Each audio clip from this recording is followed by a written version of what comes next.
Islam,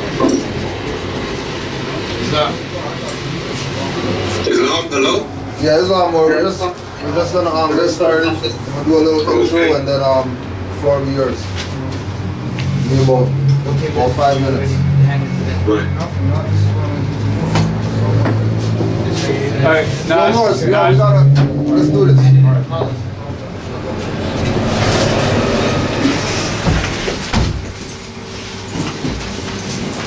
Let's rise for the prayer. Face the east. 5 on the left, 2 on the right. Allah, the Father of the universe. Allah, the Father of the universe. Father of love. Father of love. Truth. Peace. Freedom. And justice. Allah is my protector. Allah is my protector. My guide. And my salvation. By night. And by day. Through His holy prophet. Noble Drew Ali. Ashe. Yes. Don't go far. No more fall. We'll start off with our readings. Make sure that we get the prophet out there first and foremost before every meeting. January 15th, 1929. A warning from the prophet to be read in every meeting. I hereby inform all members that they must put an end to all radical and agitating speeches while on their jobs, homes, or on the public streets. We advocate peace and not destruction. Stop trying out your cards with Europeans, for it causes confusion. There has been much confusion caused by members trying out their cards. These cards are for your salvation. Failure of obeying my orders will be of severe consequence. We are for love, truth, peace, freedom, and when these principles are violated, justice must then take its course. Any member or group of members that seek to hold malicious feelings toward the temple or the prophet, or to violate the divine covenant of the Moorish movement, will receive their reward from Allah for their unjust deeds.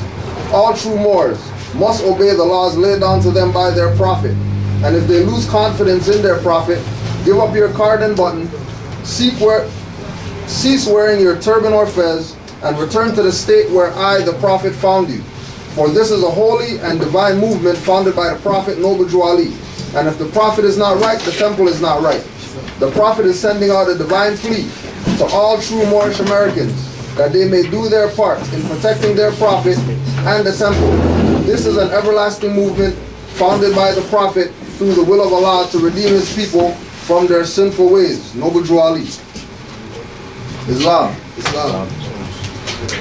So, we want to welcome everybody once again, Sunday class at the Moorish Science Temple of America. We want to make sure that people recognize their divine duty of acknowledging and recognizing this place, that we started in about 2007 out here. As you can see, brothers from Hamilton up here, they got B-Town, Saga, Scarborough, right? We got Uptown. Yeah, we gotta give Uptown a shout, right? Also too, British Columbia, Calgary, Montreal, Ottawa, Barbados, Jamaica, Antigua, Trinidad, of course, pretty much every republic, state, St. Kitts, and then that's pretty much everything on this side. Recently, we started, contacting with Moors that are outside of this jurisdiction. So right now we have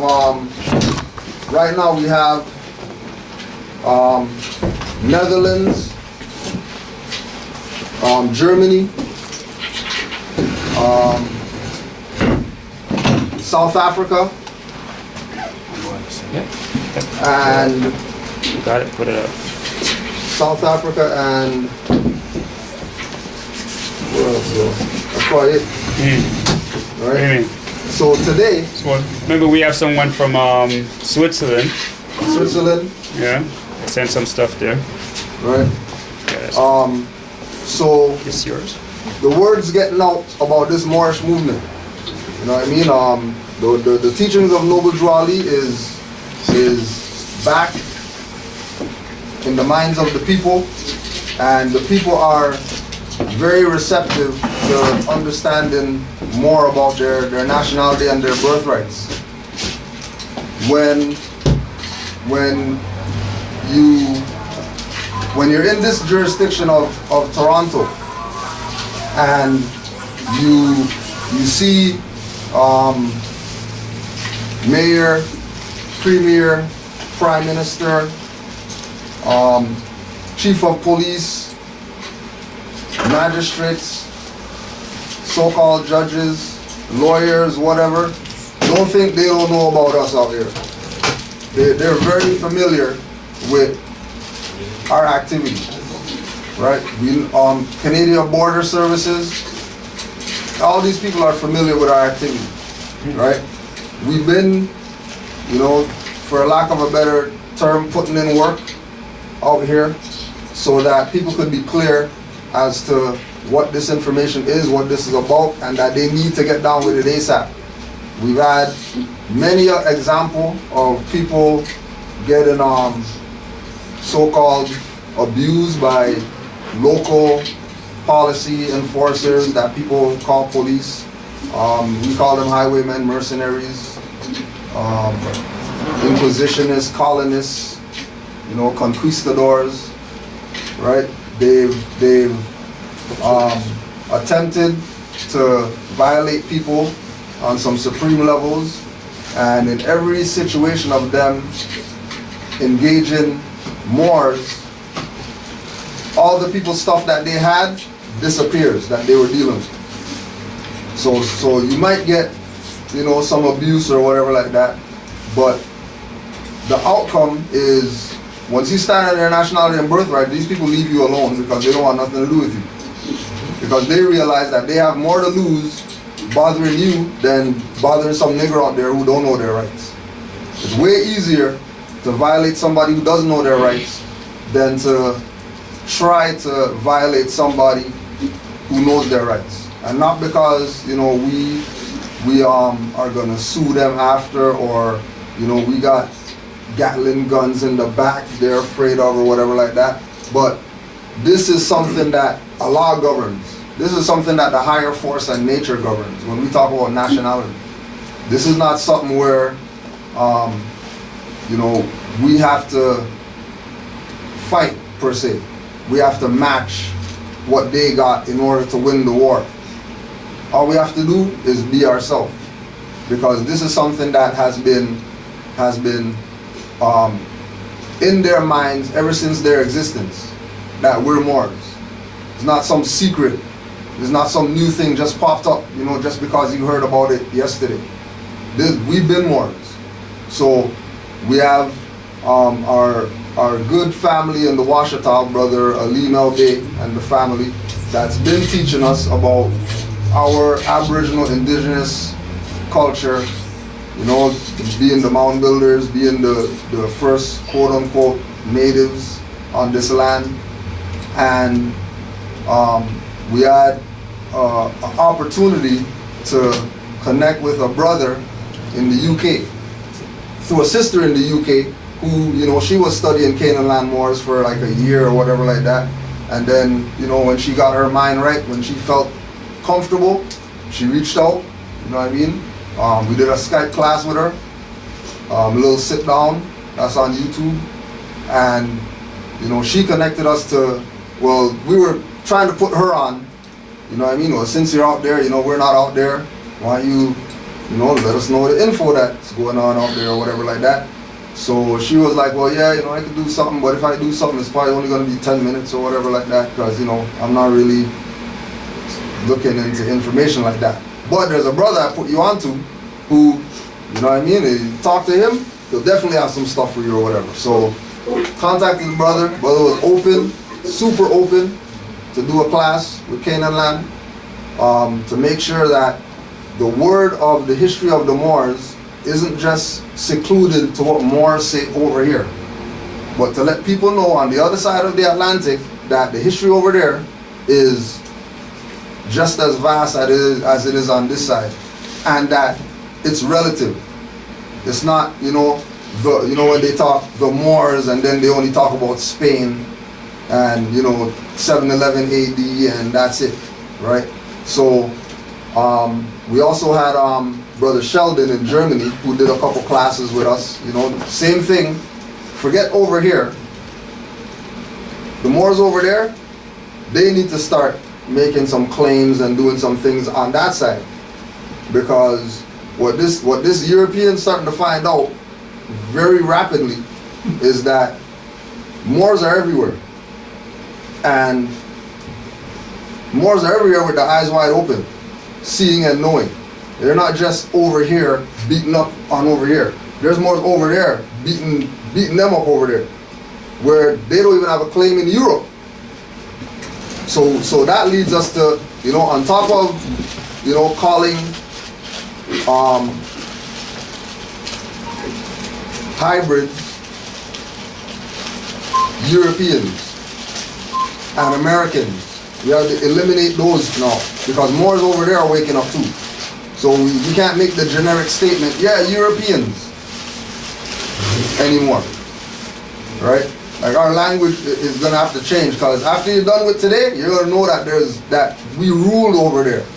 Yeah. We heard some stuff, J.A. Rogers, and we heard some stuff about, but we have a Moor now telling us about our history over there. We had Brother Sheldon, who's a nationalized Moor. He lives in Germany, right? That did his classes. So we wanna give the brother a good welcome. Because already Moors don't, we don't do handouts and all that stuff like that. Information is the people's info, and they need to get it in order for them to figure out what this mess that we're in. And we're in a mess everywhere. Our situation is messed up everywhere as far as where dark-skinned people are.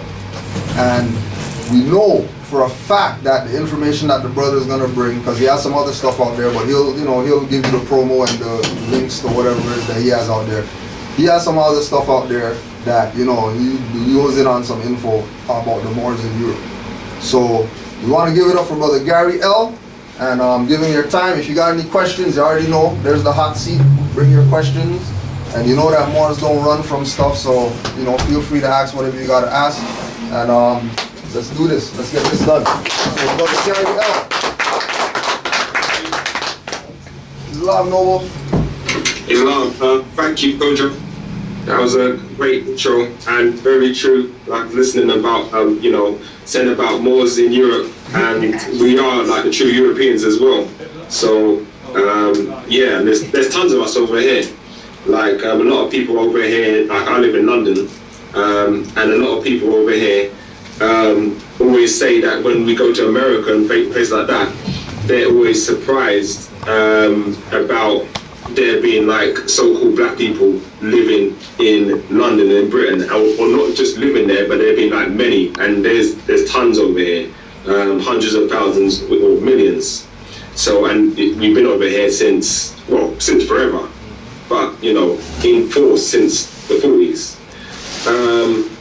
So that was a great intro, thank you. And also, like, I've listened to lots of Canaanland videos online. So it's a great honor for me to be now doing this little class here.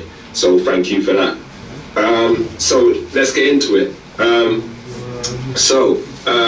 First what I want to do, before I delve into the history, is to show you a little picture, okay? Now, I'm going to do, as I was saying to Kojo earlier, this is maybe the second time I've done Skype, so just bear with me with technical things, but I'm going to try and do a screen share and show you something, okay?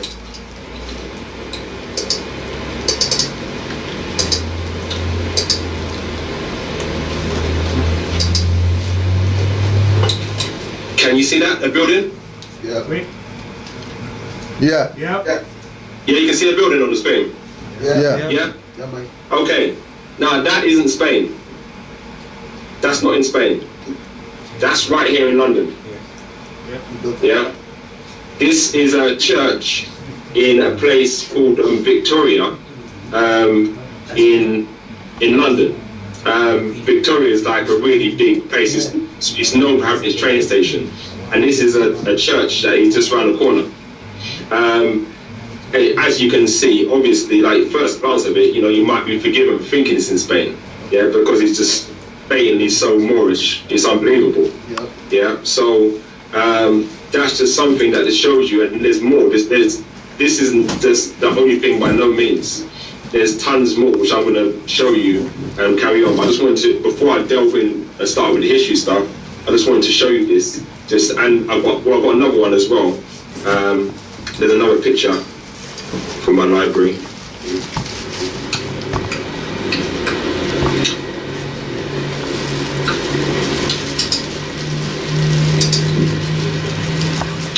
Right, so this is a Barbados penny, okay?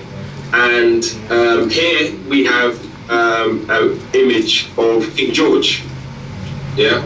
Well, it's King George, it's either King George or it's one of the princes from the time, but I'll explain that in a second. You've probably seen the image of King George that's been on RV Bay publications for quite a while, I'm guessing. Showing like his obviously Moorish features. Right.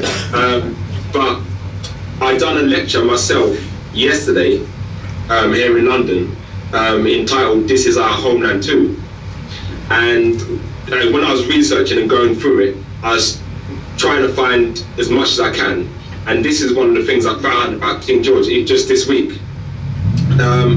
You can find this yourself if you went online, and all you have to type in is Barbados penny 1792, and it will bring up this. You wouldn't need to type in more, you wouldn't have to type in black, African, anything like that. Just Barbados penny 1792, and this will be what comes up. Now clearly, obviously, we've got the Moor here, and clearly, not only, well, he's royalty, obviously, and then it's Barbados, and from 1792. Now, King George III reigned, as you probably know, from 1760 up until 1820. Okay, so this is right middle of his reign. And as you know as well, it's only really royalty who goes on coins or pennies, or at least people who are very high standing. Yeah. But on top of that, first of all, we've got the feathers. Yeah. But also this crown, this particular crown, is not just any crown that they've drawn. This is the same crown. This is King Edward's crown. King Edward was a king in England from around 1100, 1200 times, medieval times. And it's one of the main crowns that they use for coronations. Okay, so it's clearly showing that he's a monarch, or at least one of the high members of the royal family. The reason why I say at least is because of the feathers and the motto down here, I serve. Now, I first saw this symbol in a place called Brixton. I'm guessing a few of them might have heard of a place called Brixton in London. Okay, it's an area where there's a high culmination of Caribbean people. And there's been like that ever since Windrush, which was when Caribbeans came over in the 40s. But in Brixton, like I've gone around, like, you know, as you probably do, notice things in the street, and I'm looking around for the tops of buildings and stuff like that, and I noticed this sign here, this symbol, the three feathers coming out, and then underneath it said, but it didn't say I serve underneath it, it said Deande. Okay, so as I do, when I got home, you know, I typed in Deande into the computer, and it showed that it's the Prince of Wales's symbol, or one of the Princes of Wales' symbol, yeah, and it said Deande means I serve in English, yeah. So that's the reason why the Prince of Wales is a title given to the first son of the monarch, yeah, and before they inherit the throne, which is why I say it might not be the king, might not be the prince. But either way, you know, obviously if it's the king, it's the king. If it's the prince, then obviously his parents were Moors. So either way, you know, it's just a very, very, like, what you call prima facie evidence that the royalty at that time were Moors. Yeah, and to, even if someone claimed it was a forgery, like I said, I saw it in Brixton saying it in German, saying "Ich Deande," and also King George and all the kings around those times, their royal family were known as the Hanoverians, and they came from Germany. So to have this sign in German, you know, would be, you know, one of the mill, but English shows that it knows they were doing. Yeah, it's not just copying something. So yeah, I just wanted to show you those two things to start off with. I'm going to show you a few more pictures as we go, but yeah, there's just like two things just there: the building, and then you know, this coin along with the other image of King George. Just very, very heavy evidence that the royalty over here were Moors, and not just that, but there was an extremely heavy, not just Moorish influence, but it was a Moorish culture over here.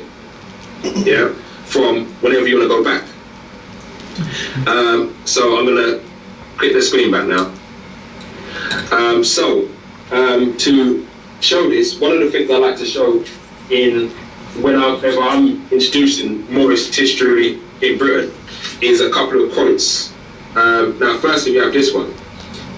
This was a quote from a Roman historian called Tacitus, and he made this quote about the people here in Britain when he came over during around the time of the first Roman invasion. So you're looking at around in between 44 BCE and AD 60. Yeah, and this is what he said about the people over here in Britain. Okay, they, you know, I'm hoping you can see that clearly, but I'll read it anyway.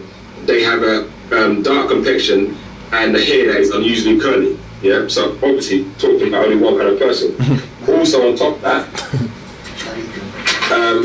this was a quote made by someone called Pliny the Elder, also a Roman historian type, like you call a journalist maybe in the modern sense. Yeah, and this is what he said about the people in Britain as well. Yeah, this was said in particular. Well, the first one that I showed you was said about a so-called tribe called the Silures, Silures, and back in those times, as history tells it, Britain was split up into lots of different tribes, and the Silures was a tribe from a place in Britain called Wales. Wales is like a country that is on the west of Britain. So you got England, which is like the main part. Then to the west of it, you got Wales, which is like a smaller kind of isthmus, or you know, outstanding of the land, because it's a country in its own right called Wales. But back in those times, that was the Celtic times, and the country was split up into different tribes. As you probably know, the tribes are just families basically, and you had the Silures, you had one called the Iceni, you had the Atrebites. One of the members of I think it's the Iceni, is a well-known figure in history called Boudica, and she's a woman who was the leader of her tribe, and she was well known for rampaging and just basically kind of destroying like the Roman like invasion, or part of the Roman invasion, and being really successful doing this at the time, because she was getting revenge because they killed her father. And if you look up the descriptions of Boudica, it will tell you that she has long dark hair and like dreadlocks, and also she wore like a tunic kind of clothing. Yeah, like the typical kind of very colourful tunic kind of clothing. They'll describe it as like typical kind of Moorish clothing. So the more you look into it, the more you'll see, the more you read in detail, the more you'll see about the Moorish influence back then. To go back even further than that, if we go back to around the time of 1300 BC, we have a queen who's known as Queen Scota, or Scotia, who again you may have heard of. Now, Queen Scota, that's what she was known as. It wasn't her actual name. She originated from Egypt. Yeah, Egypt in Africa. And Scotia is where the name Scotland originates from. Because her name was spelled Scota, yeah? And from her lineage is where the lineage of all of the British royalty, the Scottish and British royalty, from her time right up to now, trace her lineage from her. And this is well documented. There's a couple of books that you can get on this. One of them is called the Scottish Chronicle by Walter Bower. And that was made in medieval times. And it's a history of Britain/Scotland. And in it tells you all about Queen Scotia. Another good book is a modern one called The Kingdom of the Ark by a lady named Lorraine Evans. And that is a brilliant book. And it details, it goes into a lot of detail about Queen Scotia and also about her Egyptian descendancy. And it's in there, Lorraine Evans, she delves in and gives the proper name.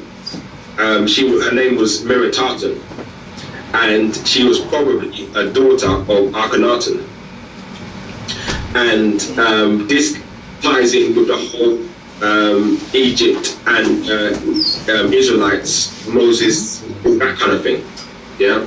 Because also, if you do a bit of research into the British royal family, you will see that there's a conspiracy, saying that the British royal family originate from the ancient Israelites, okay, which is true, but it's true of all of the Moorish people already, yeah, not just the so-called royal family.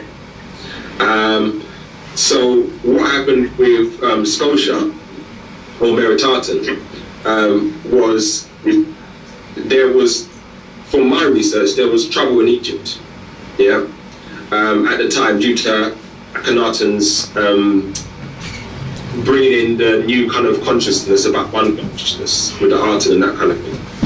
And basically, her and her people had to flee from Egypt and go first to Eastern Europe. Now, Eastern Europe at that time was known as Scythia. That's Scythia. Now, if you take the word Scythia and you just replace the Y with a hole, you end up with is Scotia or Scotia. Yeah. So she wasn't actually named Queen Scotia. She was a queen of Scotia. Yeah. And like I said, her name was Meritaten.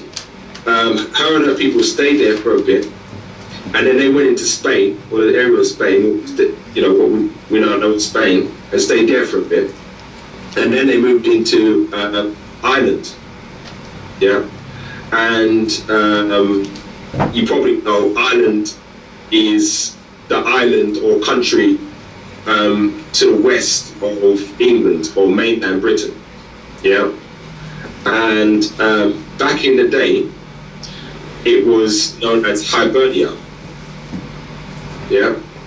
And Spain, can you hear me?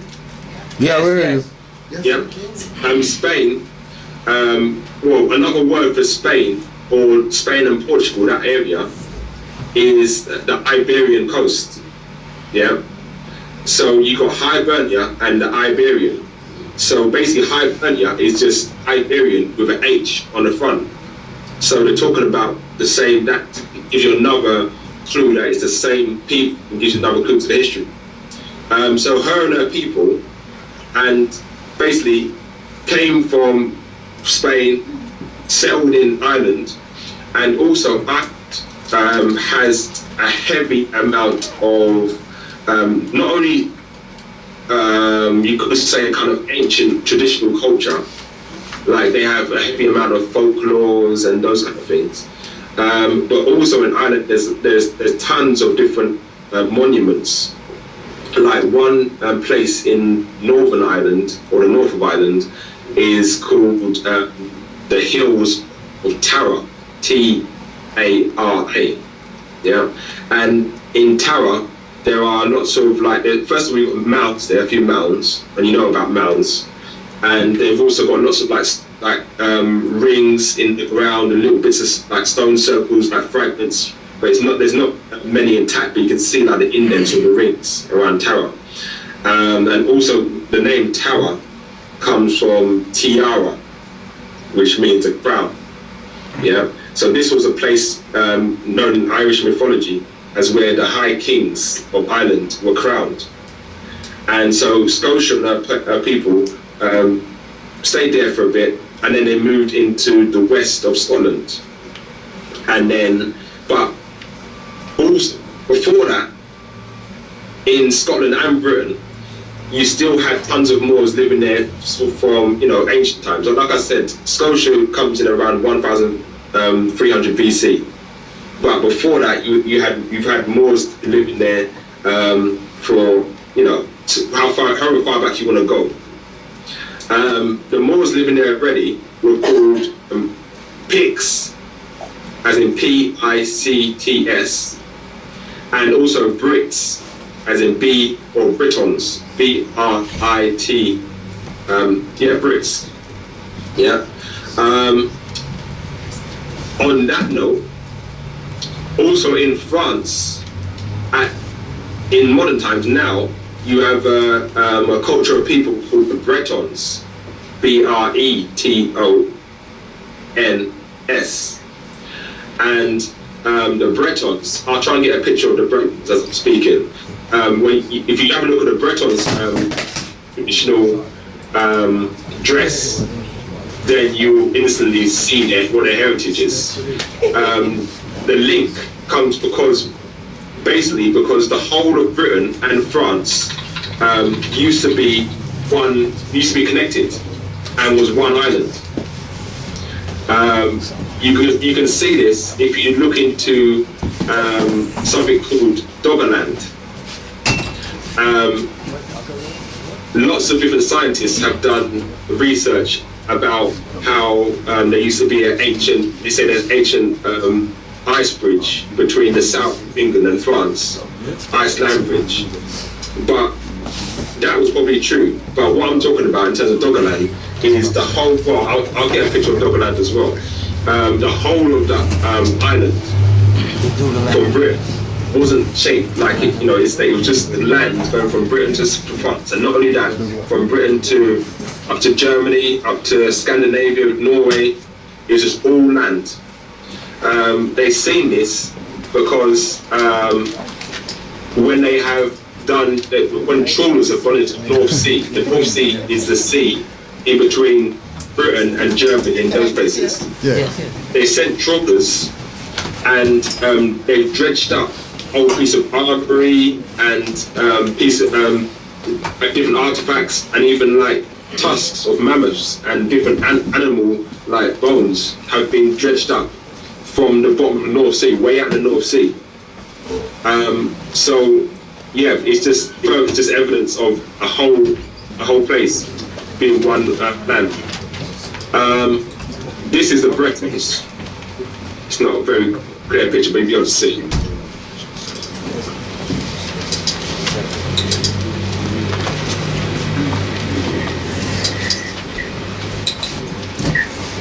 Okay, can you see that? Yeah. Yeah. So you can see like their dress, it's very Moorish. And these are people living in France, in Brittany, which means Little Britain. So the whole of, back in the day, talking about a few thousands of years ago, the whole of Britain and France and Germany, that was all one landmass. And there were Moors there. And as I said, they were known as Picts and Brits, yeah? And even the most ancient mythological people from Ireland and the old Celtic tribes and Celtic mythology are known as the Fomorians. That's Fomorians, the Fomorians, yeah? And they'll describe these people as being like monsters, but they also say they're like, they say they're a semi-divine race that came before the gods. So it's that old. And also, if you look into a bit into the detail about the Fomorians, they'll say they're one-eyed. Like there's one of the guys, Fomorian called Bress, who they say was a one-eyed kind of giant, like an ogre, not an ogre, sorry, a cyclops. But this one eye is just talking about the third eye, or the first eye, as I like to call it. The pineal gland, the chakra in between the two humanites. When they say one-eyed. So those are the most ancient people. So when Scotia came into Scotland, what happened was basically the two different peoples of the Scots and the Brits/Picts, they intermingled, but also had different kind of disagreements and a few skirmishes. But basically, things were cool between them. But a bit after that, you had a Roman/Trojan soldier who came into Britain, and his name was Brutus. You might have heard of Brutus. Yes. And Brutus was after the Trojan War. He, as I said, one of the Trojans, and the Trojans were defeated, like with the Greek horse, the Trojan horse, and then he and his people wandered, and then eventually ended up in.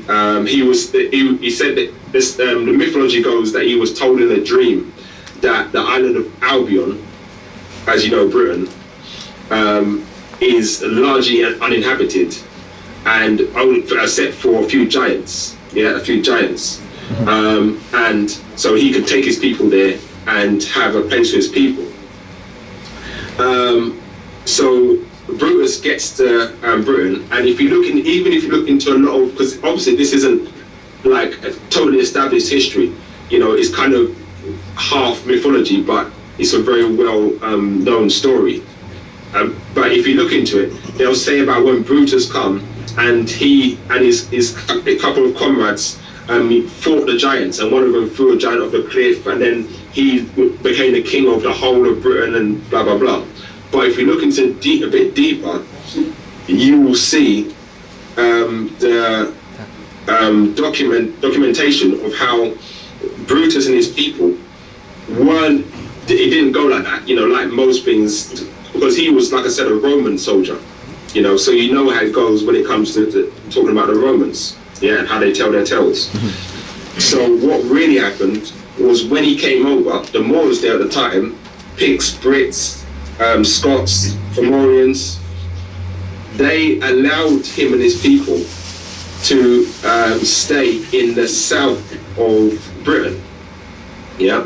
That was because at the time, according to best of my research, the south of Britain was largely uninhabited at the time, especially the area around the Thames. I don't know if you know the Thames. Thames is the river that goes through London. Yeah. The proper name for the Thames is actually Thames Isis, and the word Thames actually means dark. But Brutus and his people were given that portion because it was large and it was marshy, and the main area was more the further north and further west, where it's less marshy, and yeah, it was just better for, you know, most things in life. So they were given that, and I'm not sure whether there was a London there at the time, but the stories goes that he founded London, but his true name then was Trinovantium, meaning New Troy. And then, but we're just talking about the City of London. I'm guessing you've heard about the City of London being a similar kind of state to Washington DC, and the City of London is just a square. It's really just a square mile, and that is what really London is. But in there, they've got tons of old temples, old Moorish temples. They've got a temple of Mizraim. There's a place in the City of London called Moorgate. I'll show you a picture now. Where's the Moorgate picture? Moorgate is, well, firstly it's a place, it's a street and it's an area, but also there's a tube station, underground, like subway station. And the subway station was built there, funny enough, in the year 1866. So from my reckoning, it's kind of like a ritual kind of memorial of maybe like the defeat of the Moors after the Civil War, that tube station. But Moorgate, so yeah, the City of London, Brutus was founded the City of London, so the story goes, yeah, and called it Trinovantium. And his people stayed in the south. But obviously we're still talking about mainly Moors. But I'm thinking from the way the story goes that he may have had a lot of Caucasian slaves / soldiers coming with him. And that is where, from Brutus, is where we get the term British. Because there's a difference between, British isn't the proper de jure title for the indigenous people over here. To my reckoning, the proper title is Britannic. So very similar, but you know like they do, adding these slight differences to try and put you in the trick bag. Yeah. So you got British and you got Britannic. Britannic is hardly heard of. But if you go into treaties, like if you look up the treaties between the kings of Britain and say Morocco back in the 1700s, and other treaties between like say King James, something like King James onwards, King George, those sort of things, you always see them referred to as His Britannic Majesty. Yeah, never British. But on our passports now, in the identification page, the nationality part will say British, in all caps, obviously.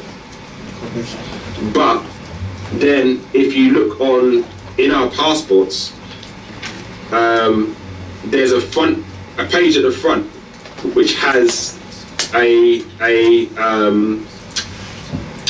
it's got basically like an outline of a statement from the government. And what it says in the front of the passports on the British passport, at the front it says, Her Britannic Majesty requests and requires that you let this person through without hindrance or let. Yeah?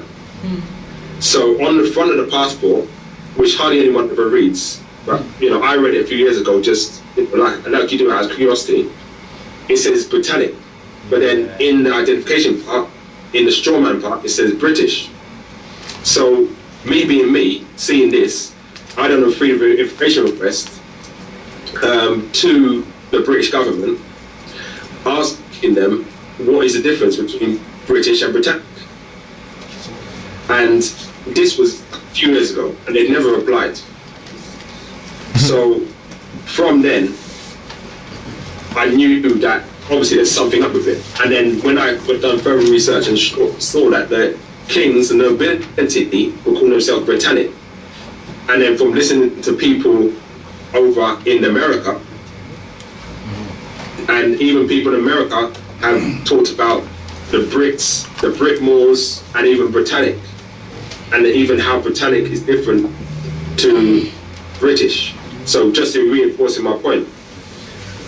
So yeah, there's a difference. So the Britannic goes from the ancient Britons and Picts, and Scots come from Scotia, whereas British comes from Brutus. And so Brutus and his people settled in the South London area and built up the city of London. So as I said, he was a Trojan/Roman general. And obviously, so this is where the Roman connection with the city of London comes in. Because as you probably know, the city of London is just, and the city of London, as you probably know, is a state, a nation state in its own right. Yeah. Just like, as I said, the square mile of DC. And the city of London is under Rome also, as well as England, due to the Treaty of Verona. But also the connection goes back to, like I said, Brutus. But the where they really put the foot down was the Treaty of Verona. So, and I'll come back to that in a bit. But so what we're basically up to is that around, we skip forward to around Roman times. So we're looking at, like I said, around 44 BC was when Julius Caesar invaded, and then 60 AD was when Claudius invaded Britain, and they stayed for a couple hundred years after Claudius. The Romans come, and over here the Romans are credited with basically everything. If they talk about a road, they say, oh, the Romans built this road. They talk about buildings, they say, oh, the Romans built these buildings. But, you know how the story goes, first of all, but tons of research also been done into the Romans, showing they're much older than when the Romans came. Yeah, so as you know, the lies that are told just to make up and take credit for everything. But previous to the Romans coming, there was tons and tons of high culture and industry and such like. If I find a picture of a Celtic shield, I can show you this. First of all, let me show you Doggerland. I've got a picture of Doggerland. Okay, so this is Doggerland. As I was saying, so all this area is land, yeah, right connected. And then we even got the name Doggerland.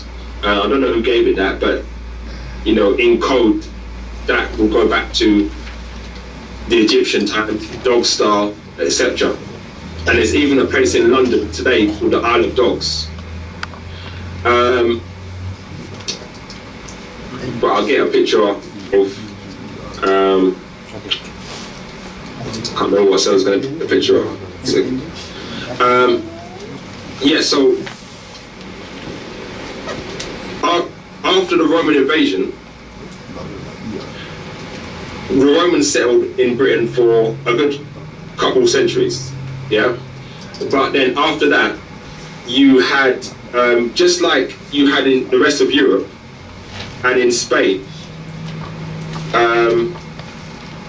you had the wild Germanian Neanderthals being let loose. Well, I say Spain, but this is previous to the Moorish movement into Spain.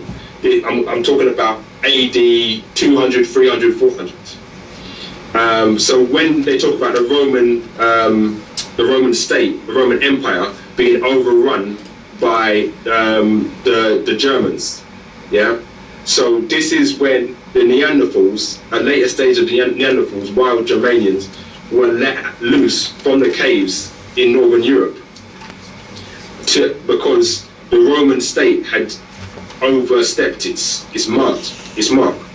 So the Holy Roman Empire, which was the Eastern European arm of the Moorish Empire, worldwide Moorish Empire, the Holy Roman Empire decided to shut down the Roman state, and then with that let loose the wild Germanians and use them as soldiers to run over all the different places where the Roman state had taken over, but had gone a bit crazy.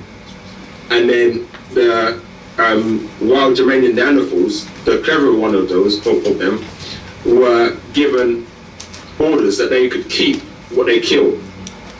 Just like you have in the movie that we had a few years ago with Vin Diesel, Pitch Black, I can't remember what the second one was called, but you got Vin Diesel basically takes over this intergalactic army, called the Necromongers. The Necromongers, their motto is "You keep what you kill." So that's where it comes from. So the Neanderthals, they were soldiers. They were overlooked by the Moors, and then, they said, okay, any lands that you manage to take over, take the Romans out of, you can kind of stay there and be overlords or vassals to us as the Holy Roman Emperors, etc. So this is where the Vikings come into England. If you looked into English history, you probably heard of the Vikings coming into England. Yeah. Because the Vikings, well, if you've seen pictures of a Viking, probably the most standout thing would be a helmet with two horns coming out of the top. Yeah. So this then is just a symbol for the Moorish woman, for the uterus, and etc. But these Vikings were from the same thing I just described. They were just Caucasian, Neanderthal, wild Germanian soldiers who were overlooked by the Moorish kings, because you find lots of stories about some of the Vikings being Moors. So but those were the head guys, the generals, overlooking them, letting the soldiers loose. So this happened in Europe, and this happened in Britain as well. So when this happened, the Romans got taken over, and then what happened was you ended up with the Vikings fighting against the indigenous Moorish Picts, Brits and Scots. Yeah.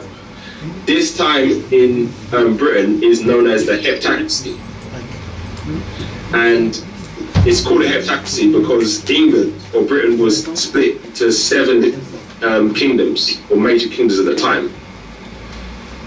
You had one called Wessex, Essex, Sussex, Mercia, etc. But just to show the Moorish history, these are the flags of the places I just mentioned. Yeah, this is the flag of Kent, an area in Britain. This is the flag of this is flag Wessex. It's one of the Saxon. These are also known as the Saxon people. Yeah, where you get Anglo-Saxon. These Vikings, but this is their flag, so you can see the more connection. This is Wessex. This is the current flag of the Isle of Man. This one is East Sussex.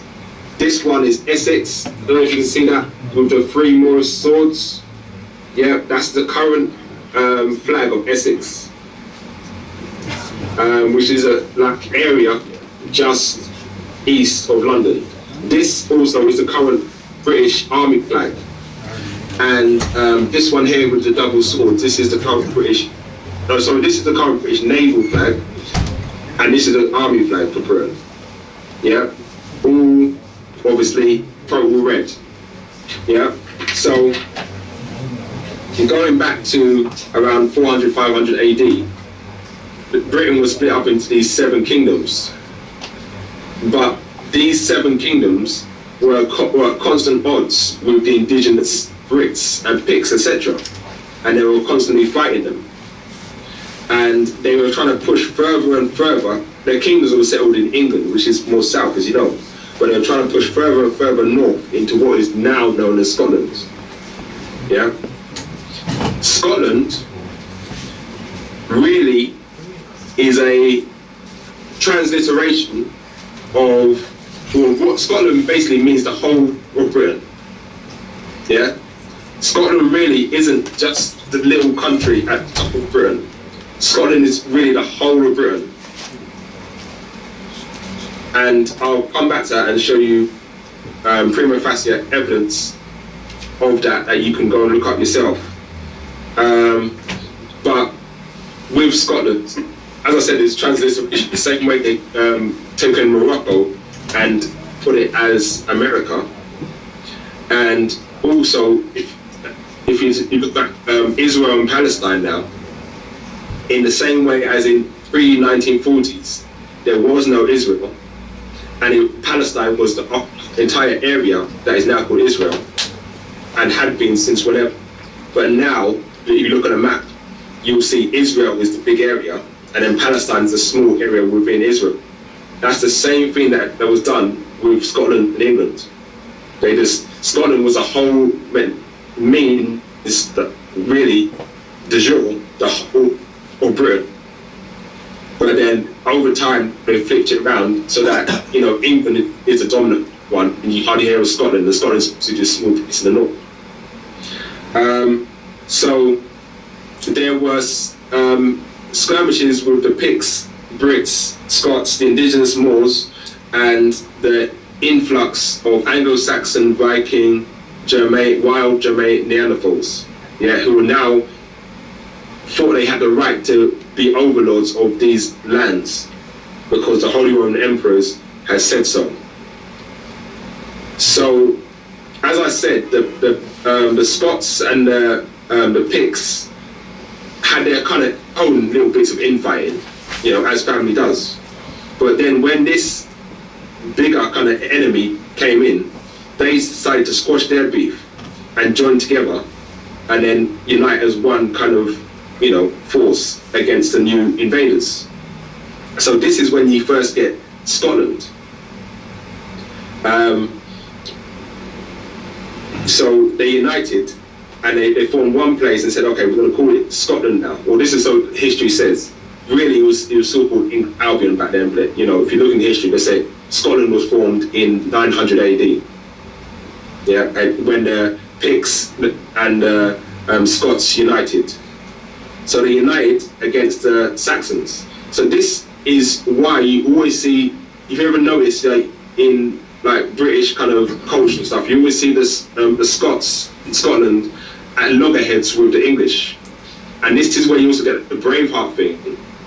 Braveheart with Mel Gibson. That's what that was all about, because they've been at loggerheads because the English are foreigners to Britain.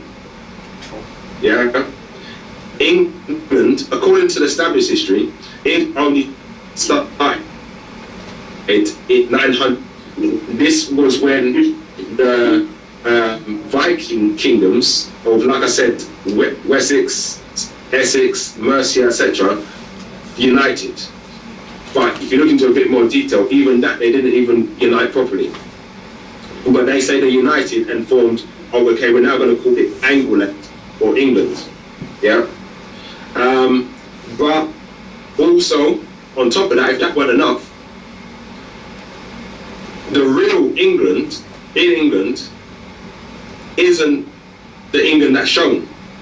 I'll show you the real England, but this is quite important point. The real England is a place called Anglia, which means, well, I'll show you first. It's better if you see it.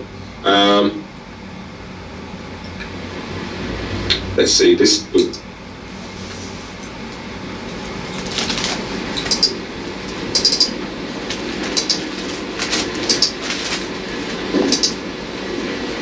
Okay, so the map's still loading, but this is Anglia. Yeah, so you see the other ones there, this is Anglia. Now Anglia is just Latin for England. Yeah? And these places, like these are, like I said, this is a map of showing the heptacracy. So you've got Wessex there, Essex, Sussex, etc. Yeah, but these places are still recognised today because the so-called royal family still hold the titles of Duke of Wessex, Duke of Kent, Duchess of Kent, etc.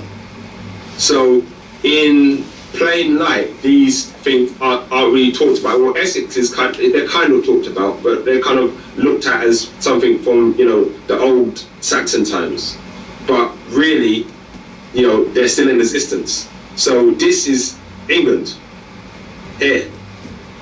Yeah. And just again, just a colony. Yeah. So England isn't really in England either.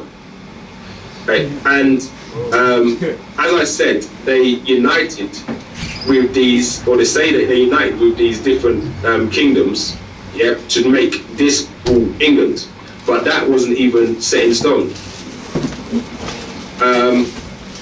So when they're talking about England in history, about the King of England, they're really just talking about this area at the most.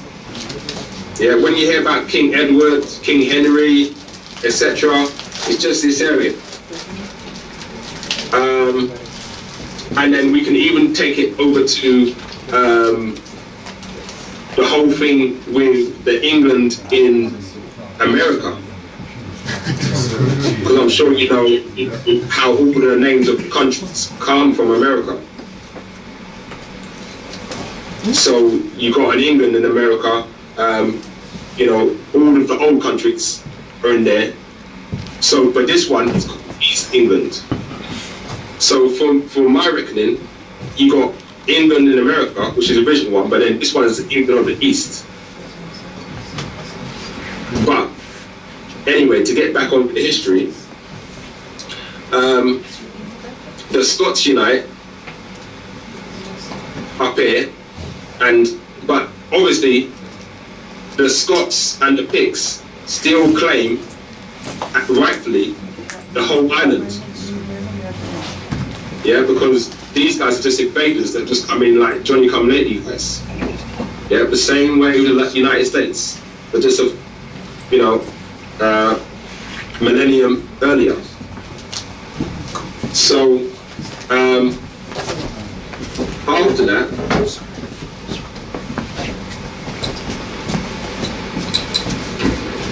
that, basically what you have is a whole line of kings of England and kings of Scotland. Yeah, but like they do, trying to hide the proper history, that you never really hear about the kings of Scotland.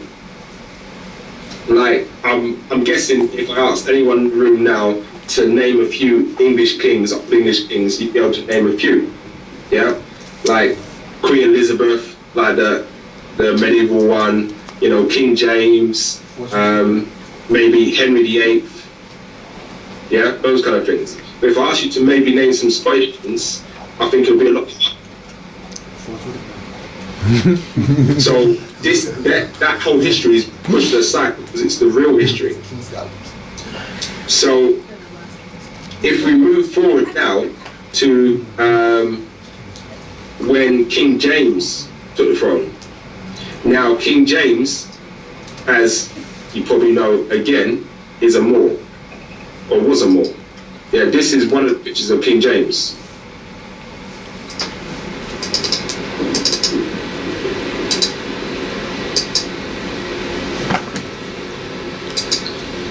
Yeah, this is one of the pictures of King James. Yeah, clearly a Moor. The amount of side says Rex, meaning king, Jacobus, the old way of saying James, the sixth of Great Britain, France, and Hibernia, meaning island. Yeah, clearly a Moor.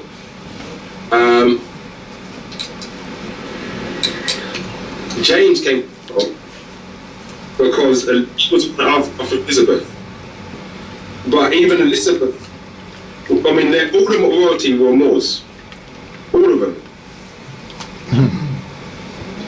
Elizabeth was, the one that's in the films and the popular one. She was a Moor. The reason how you can tell this is if you picture Queen Elizabeth from the medieval times. She had ginger hair, and then she done this thing with her face where she really paled up her face. Yeah, like almost like porcelain. Yeah. Now, if you got a ginger person, ginger people are the palest Caucasians there are.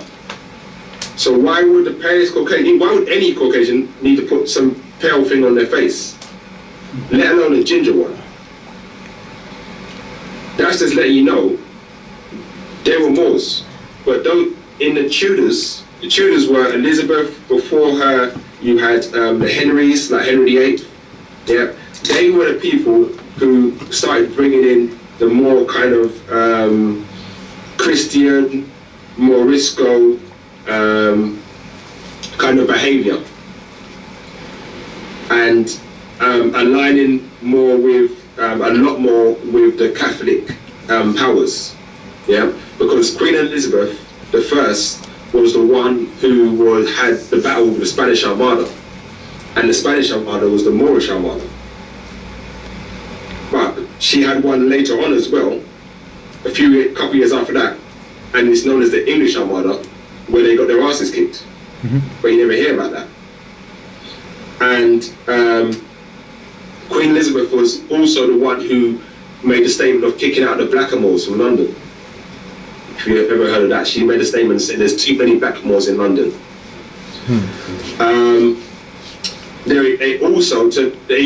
Queen Elizabeth also had a war. There's a war going on at the time there were lots of wars in Europe, as you know, but between England and Spain, yeah? Or the Spanish Empire.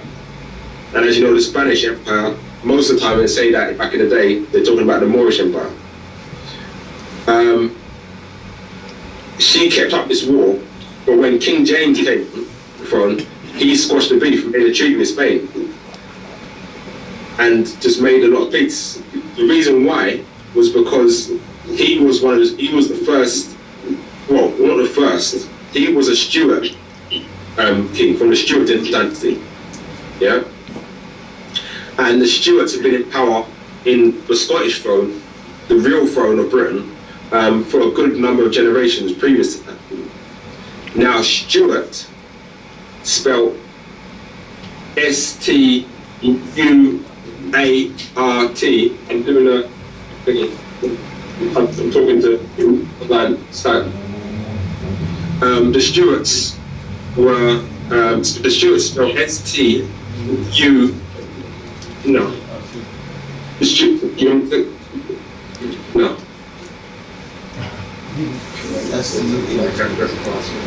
No. The Stuarts spelled S-T-U-A-R-T, and that is the modern spelling. But that really meant Stuart. Yeah? Now, a Stuart, if you translate the word Stuart into Gaelic, you get the word Moor, spelled M-A-O-R. Yeah, you can do that if you go into any good online Gaelic translator. Put in Stuart, and then translate it into Gaelic, and you'll see it translates into Moor.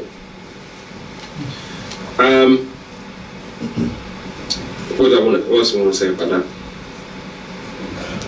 So the Stuarts, that is basically a code name, as they have for lots of other things, for Moors. Yeah. Another translation, or I'm on the topic of translations. I want to say about Gaelic. Gaelic is a very unique language. Gaelic language was the language that was spoken by the indigenous people of the lands of Britain. Yeah, going back to whenever. So the Scots, Brits, etc. Yeah, but Gaelic is a very unique language.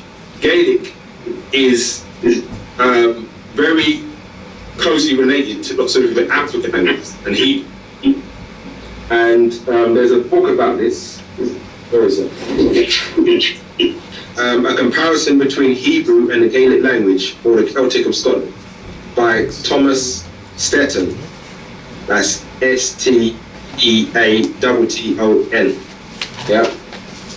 So that was one of the languages of the Moors living in Britain. Another translation that you might find interesting is the word Lord. Guess what the word Lord means in Gaelic? More. This time spelled M-O-R. Wow. Also the word king. King in Gaelic, one of the translations is more. What else? Oh yeah, and great. Great in Gaelic, again, is more. So when you hear about over here being called Great Britain, then you know what they really mean. And then this is also hear about the First World War being, they will call it the Great War, or Napoleon the Great, Alexander the Great, etc. All these things more. So the stewards were the Scottish royalty from many generations back. But after Elizabeth died, she didn't have anyone to inherit the throne. So James, who had married into the Tudors, took over the throne. And he took over the throne, so he had the crown of Scotland, but he also took over the crown of England. And that was in 1600. So the City of London didn't like this at the time. So what they done, they tried to assassinate him. This is where you get the Guy Fawkes gunpowder plot. Yeah, that was an assassination attempt by the City of London, Catholic, to assassinate King James. I'm just going to go back a second and talk about, remember I was talking about Elizabeth, I didn't finish it off with the Tudors. Firstly, I was talking about Elizabeth and her pale-faced, the world, you always see her with a pale face kind of thing. Yeah. Another thing is if you look at the clothes, I'm sure you thought about yourselves and how other people say about the clothes. You always see these old English monarchs wearing very fancy, colourful clothing. Yeah. Now we all know what kind of people today wears the most colourful clothing. Yeah. It's us, Moors. If it ain't us, then it's the Asians. So, and you see the Caucasians walking around wearing plain clothes, grey, very plain.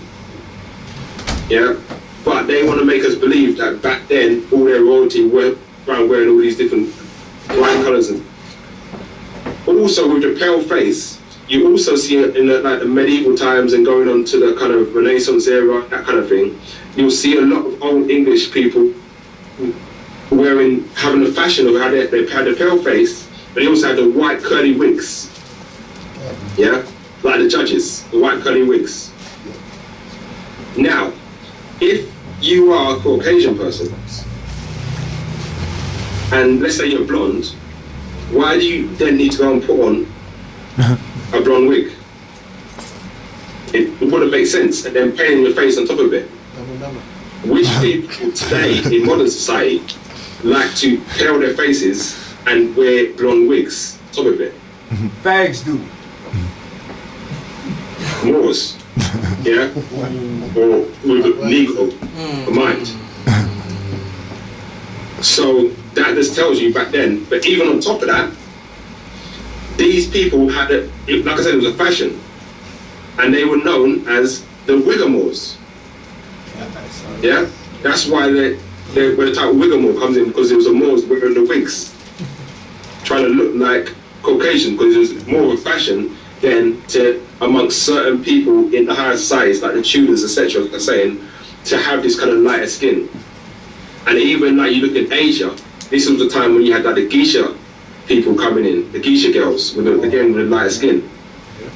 Yeah, the pale kind of porcelain face.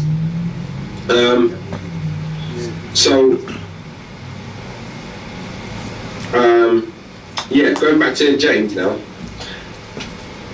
James came from the Stuart line, and they had been in the throne since around 1100s, or been in power in Scotland since about 1100, 1200s. He inherits the throne. He squashes with Spain, / the Moors, yeah, and it's all good. But then, when he dies, eventually, his son is very young when he takes the throne, and he's heavily influenced by his people around him, and they convince him to go back to war with the Moors. This is in the 1600s now. So they go. So he's, at this time, England goes back to war with Spain, and then this is Charles I. Yeah. Then after that, you got the City of London wanted to exert a lot more power and take over. Basically, they want to take over the whole island. They always have. They want to take over the whole island constantly. Coming from the Treaty of Verona. Yeah, and obviously, as you know, the Treaty of Verona was when one of the earlier kings, King John, made an agreement with the Pope that England, any lands England took over, would be handed over to the Catholics. Now, King James coming from the Stuarts' Moor line, a more Islamic kind of culture, yeah, he's not so much down with this, so this causes a problem. But then his son comes in, who takes over the throne, very young, he's more influenceable. So this is where what you basically end up with is, this is what kicks off the English Civil War, where you hear about Oliver Cromwell and all that, yeah. So the English Civil War kicks off, where you have the people, they say it, how they tell it is the parliamentarians versus the royalists. So the people who are behind the king versus the people who are behind Parliament. And they say that Parliament wasn't being given a voice because the monarchs would just abolish Parliament or suspend Parliament for ages, for years, and just not let them speak. This whole thing is a veiled way of saying that they were serfs at the time. Yeah, and back then the City of London didn't have as much influence as it does now. They were serfs. If you look, you know when mayors wear that chain, the chain that mayors always wear, yeah, that's a chain of serfdom. It's called a chain of S's, and it's like a simple serfdom. And within the cities, a lot of time, when someone's done well, they'll give them what's known as freedom of the city. Yeah, they're all the keys to the city, freedom of the city. This comes from serfdom as well, because the people who got the freedom of the city didn't have many rights, or didn't have rights, they only had privileges. Yeah, they were serfs. So they could work their way up and eventually get the freedom of the city. So the thing about the Parliament not being able to speak is just a veiled way, like I said, of telling you that they were like serfs, and you know, the real nobility of the land, the Moors, yeah, they, you know, wouldn't allow the Caucasians, because the Caucasians were growing in power. The Caucasian serfs were growing in power, but they, you know, wouldn't allow them, only allowed them to speak so much, but they wanted more. So this kicks off the whole Civil War thing. The English Civil War is basically, it's also known as the English Rebellion. Now, anytime you have a rebellion, what is happening is the ruling power, you got the lower class, whatever you want to term them.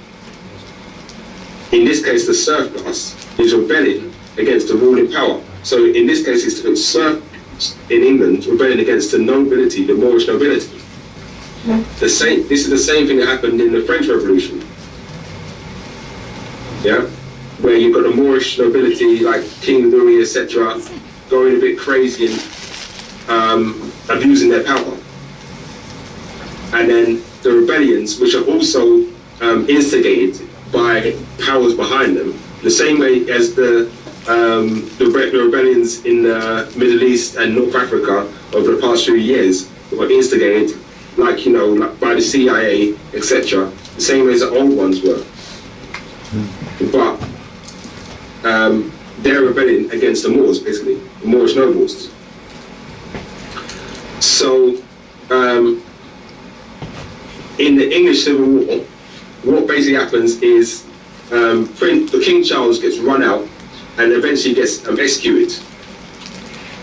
And then King Charles II comes onto the throne and he runs off.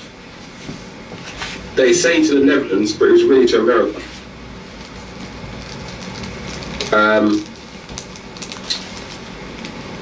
So after this, you have the Parliament taking over and running the place, and you got Oliver Cromwell being like the general / leader. In the same way, in any kind of other revolution in modern times, as soon as the revolution is over, who takes over? The army takes over, and you've got some general running it, some general dictator.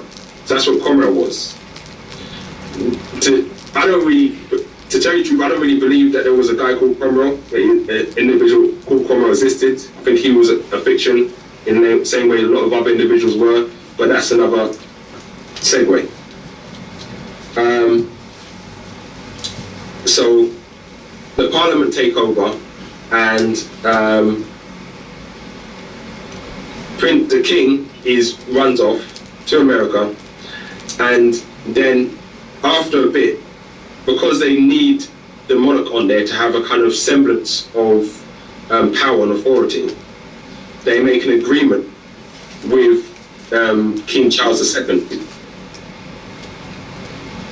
And the agreement is for Parliament and the City of London, / the City, because Parliament and the City of London it's basically the same thing, or it's merging into the same thing.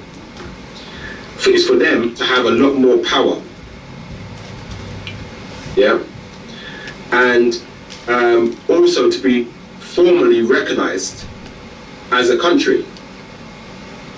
So I said earlier, England started. They say it started in 900s AD.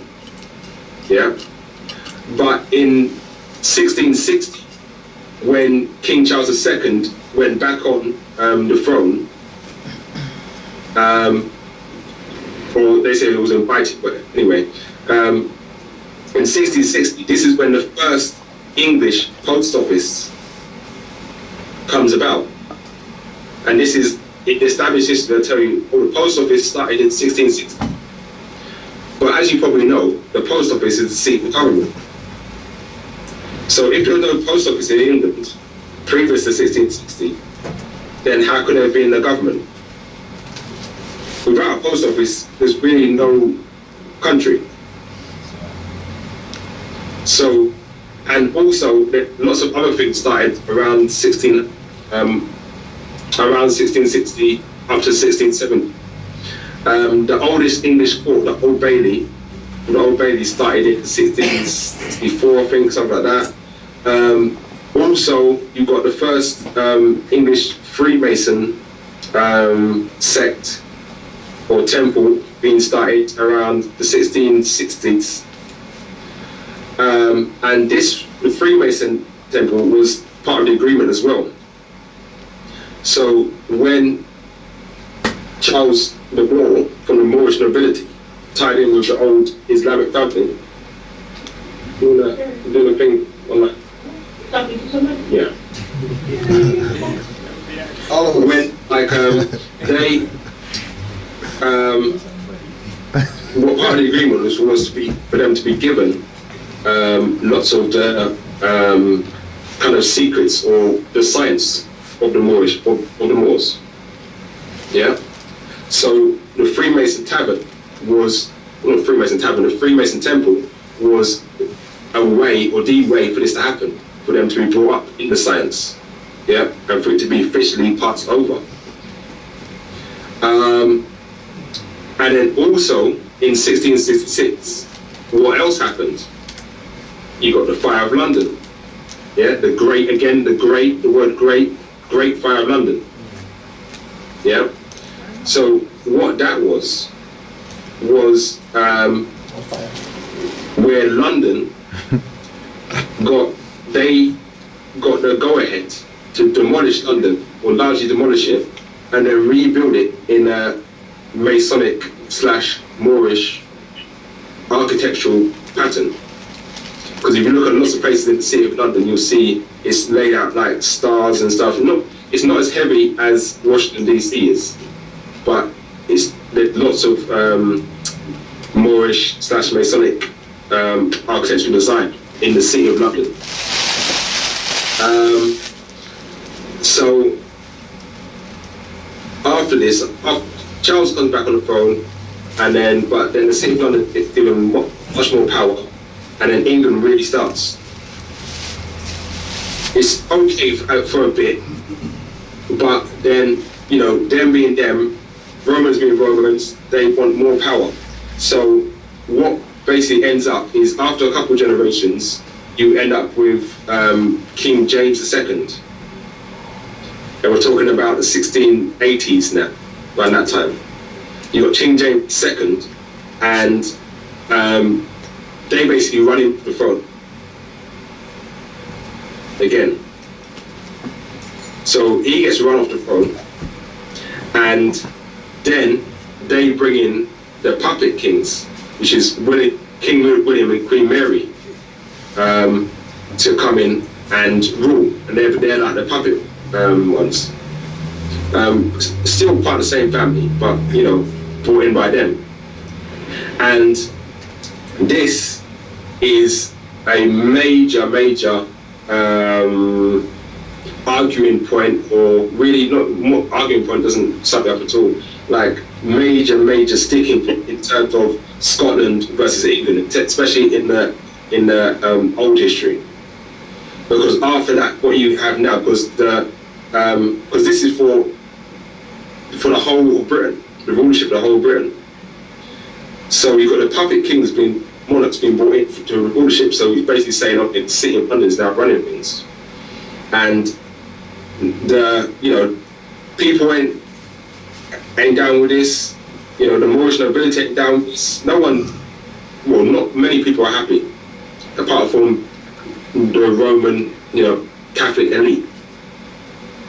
So you then get different battles and wars between the people wanting the old Stuart ways and the new, the City of London, the people applying with that kind of new kind of Catholic way. This is where a group of people called the Jacobites come in. The Jacobites are, if you look in history, Jacobites, they're people known for fighting for the Stuart kings, aka Moors, to come back on the throne, and saying that the lineage from King William isn't proper because King James II didn't really abdicate, run off, he was run out. So they were fighting from the late 1600s right up until even the 1800s. There were still Jacobite movements. But the term Jacobite, well, firstly, let's have a look at some Jacobite flags.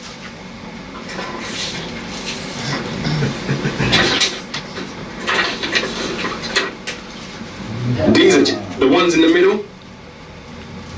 Those are Jacobite flags. Yeah? So, I don't really need to say anything, do I? If I zoom in, or this one, right in it, the ones on the side, these are Union flags. Like, see, it's like the Union Jack of today, and these are like the current Scottish flags you see. Yeah, but these are the Jacobites. The Jacobites were flying up. So you see this one. Obviously the Moorish flag, but then we got a rose. But in the middle of the rose, you got a star. Yeah. So what that is also telling you is that when you see the English rose, another symbol for the English, like using the English rose or the Tudor rose, yeah, that is really it's a 5-point star. Yeah, because the rose will always have 5 petals on it. So that's just, showing the star. So you can really see what the Jacobites were about from the flags and who they were. But then, if you take the name Jacobite, in the established history, that it will say the Jacobites are called Jacobites because they were fighting to have the lineage of King James put back on. And James was known as Jacob back in the day. That's one of the ways of saying James. That's not really the true story. This goes back, like I said earlier, to the whole lineage going back to Scotia. Now, Scotia comes from where? Egypt. Linked in with who? The Israelites. Now, what's the linkage with Jacob and Israel? It was Jacob who had to change his name to Israel. So when they say the Jacobites, what they're really meaning is the Israelites. Yeah? And the Jacobites are extremely well documented people. There are tons of different battles with the aristocracy, as I was saying, going up to the 1800s. I'm going to show you. This is the Scottish coat of arms. Yeah, it looks close to the United Kingdom one, but while I'm on the point of the rose, I want to show you something. I'm going to bring up the United Kingdom coat of arms and just show something to do with that.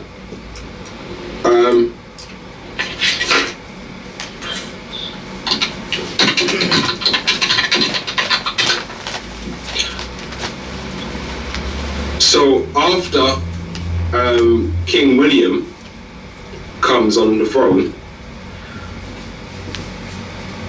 what the next major event in so-called British history is the Treaty of Union. Okay, now the Treaty of Union is a major treaty, major document, but it's also hardly talked about. And I'll tell you about that in a second, the reason why. Just getting up the coat of arms, the British coat of arms.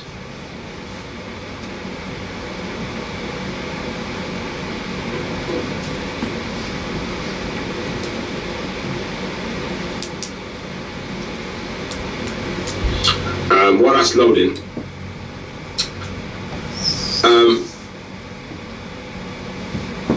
right, here we go.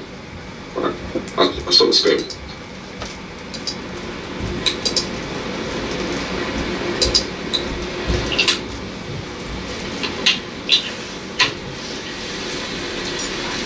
Okay, so this is the current United Kingdom or British coat of arms. Yeah, as you can see, it's very similar to the Scottish one. First of all, well, as I said, with the English rose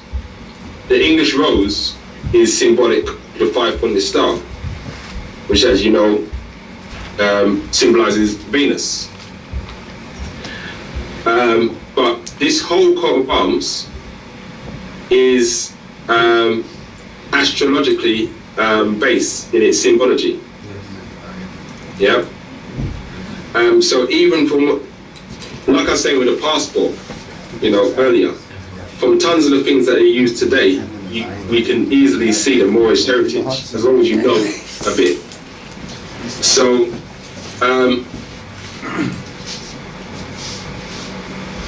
First, we've got the lion on the side, which is for Leo.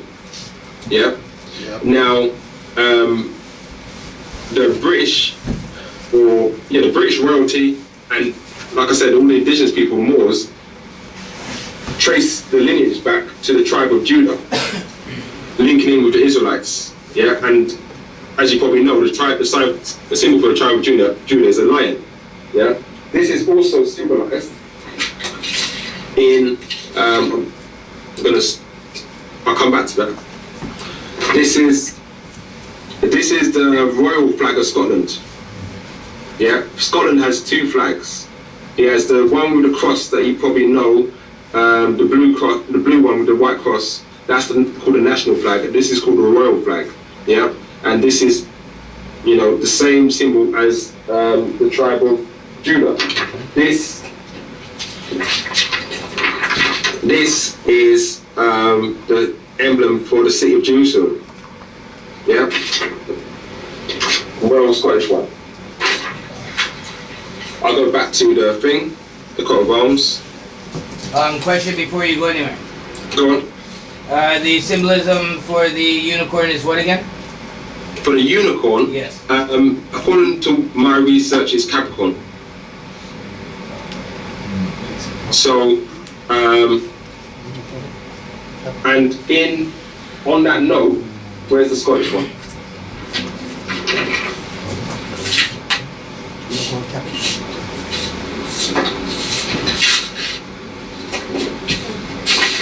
Right, so this is, sorry, let me do that.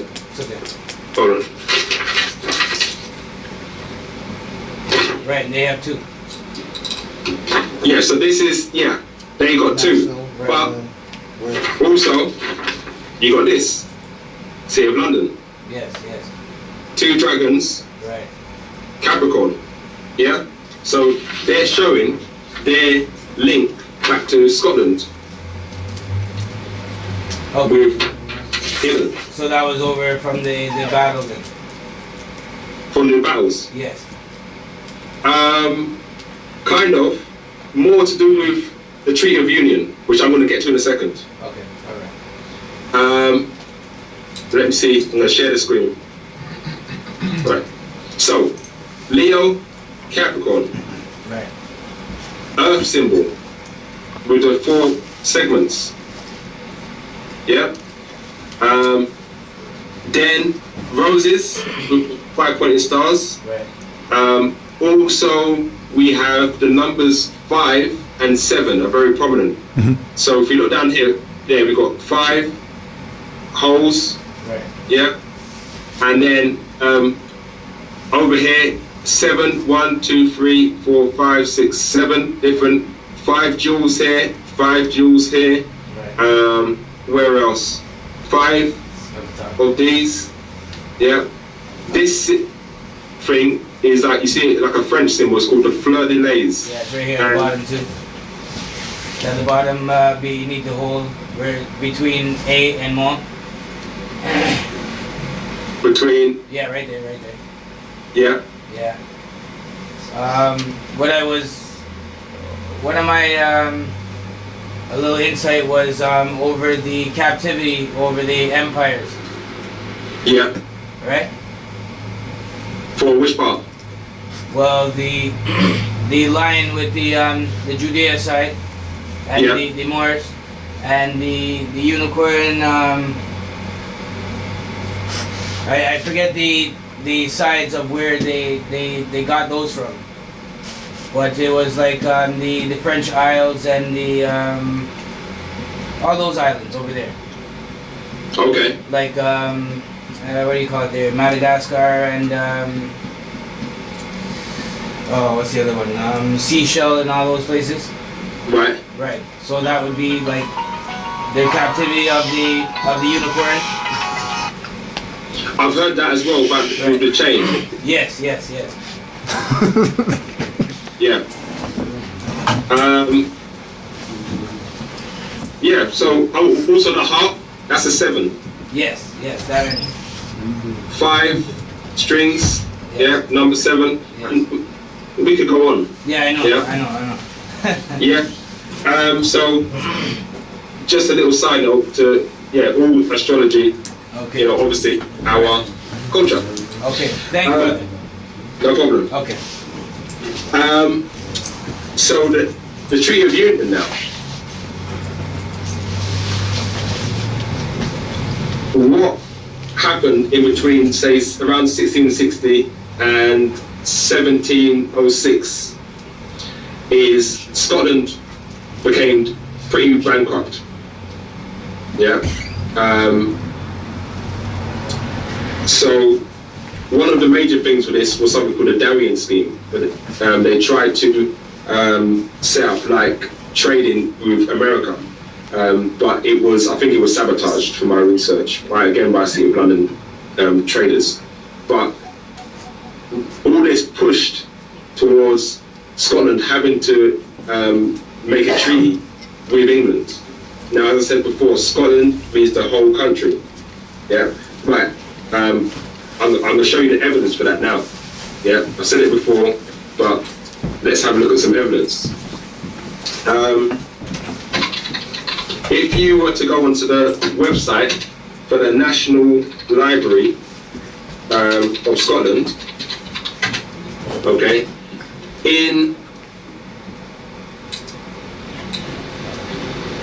right on the home page, so I'm going to show you, it says something very interesting. And let me load up the other one while this one's loaded.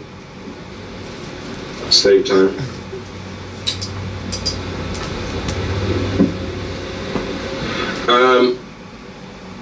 I don't want to say before you see it, expect to see.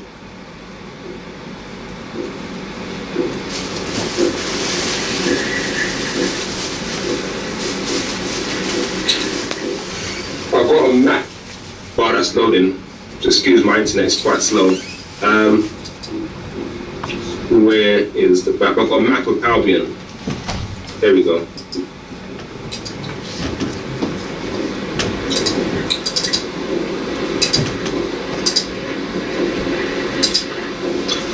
This is a map of Albion. This is for something called the Blau Atlas of 1654. Yeah, and if you have a look, you see down here it says Albion Britannica, and it covers the whole island. I mean, you know that already. It's called Albion, but just it's a bit extra kind of evidence. Hibernia. But then what was really interesting for me was this bit, which I don't know what that is, because that ain't on modern maps. I don't think that's there now. So that's never talked about. But there you can see, the whole island is Albion, and Britain is another name for it as well. Yeah. So let's go to the website. So this is the website for the National Library of Scotland. Yeah. So National Library of Scotland. Under here we've got the Gaelic translation. So we've got Library Lan, Ni Seanta, Ni Alba. Yeah. So Library National of Scotland. So in Gaelic, again with the Gaelic, Scotland is Alba. Yeah? Let's have a look at the Scottish Parliament. The Scottish Parliament. Parliament Nihal Alba. Parliament of Scotland. Yeah? Scotland in Gaelic is Alba. Yeah? Alba, basically same as Albion, but it also means the same thing. This means white in Latin, and as you know, Albion means the white land. But as you also know, it's good talking to educated people, white doesn't mean Caucasian. It means the sovereign. Yeah? Yep. So Scotland is the whole island. Scotland means Albion, basically. So Scotland / Albion is pretty broke around the late 1600s. So, and England has got a lot richer. So this basically forces them into a situation where they almost have to join politically in order to, stay afloat politically. So this is where the Treaty of Union comes in.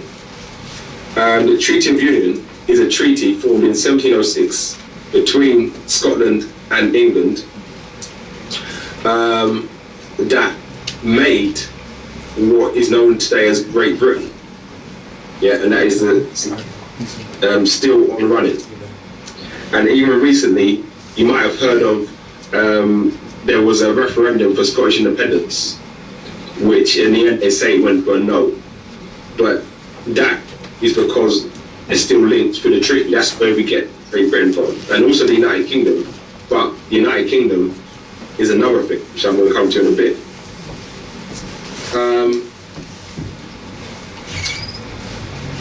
So they make a treaty, just like the Treaty of Morocco, yeah, saying we're going to form this new thing, this new kind of political country, entity, nation state, whatever you want to call it. It's going to be called Great Britain. It's going to join the whole island together. Now, firstly, so this Treaty of Union, which has 26 articles, I think, is akin to the United States Constitution. Yeah? It's like the foundation document of Great Britain. But also, just with the Constitution, the British government don't really like acknowledging it. They don't really talk about it.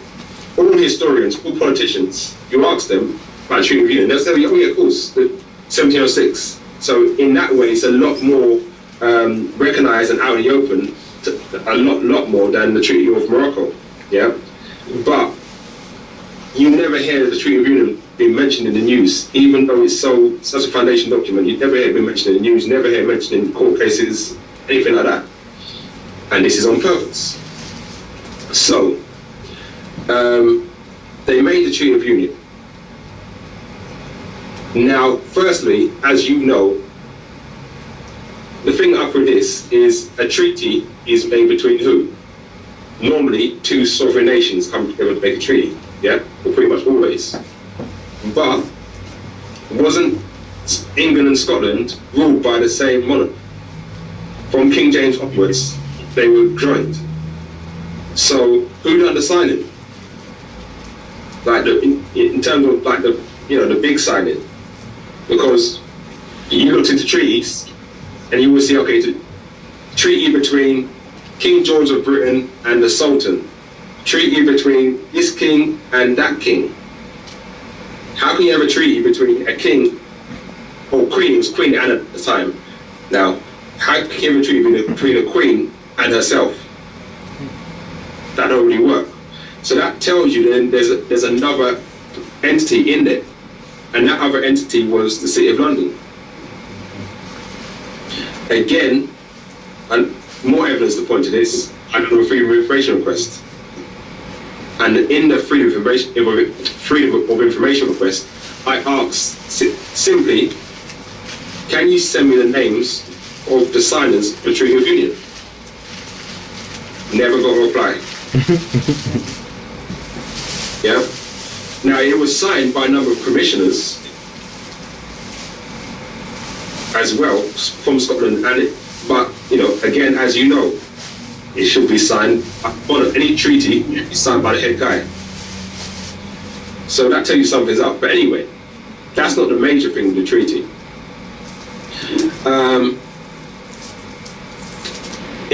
Over here, you know yourselves, you might call over here England sometimes, you might call it Britain, you might call it Great Britain, the British Isles, something like that. And the same, we do, it's the same. Another name is the UK, United Kingdom. Yeah, and over here we do the same things. All those names are kind of interchangeable. But really, they're different things. Yeah? So, Great Britain is the political state, nation state, whatever you want to call it, that was formed by the treaty, which is de jure, pretty de jure. If just ignore the parts about the controversy with the silence and stuff like that, it's pretty de jure. But then you've got this thing called the UK, or the United Kingdom. And where did that come about? Well, that came about 100 years later, in 1800s. I'm going to get a piece of paper to illustrate this properly.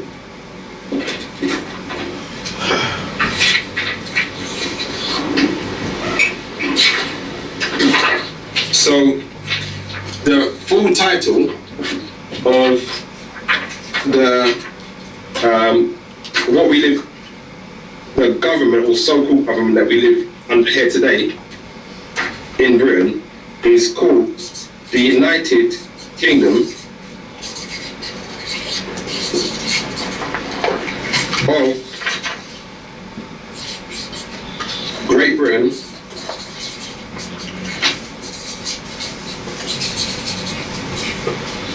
and Northern Ireland.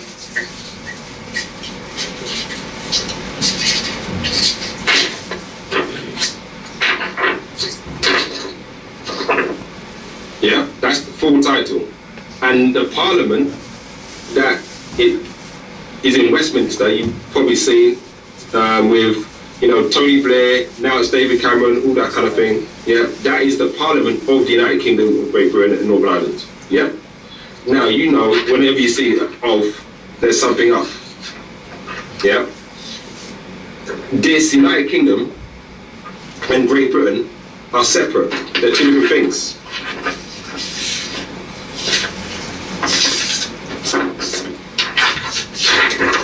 Yeah. United Kingdom is a separate entity on its own. That was created in 1801. Yeah.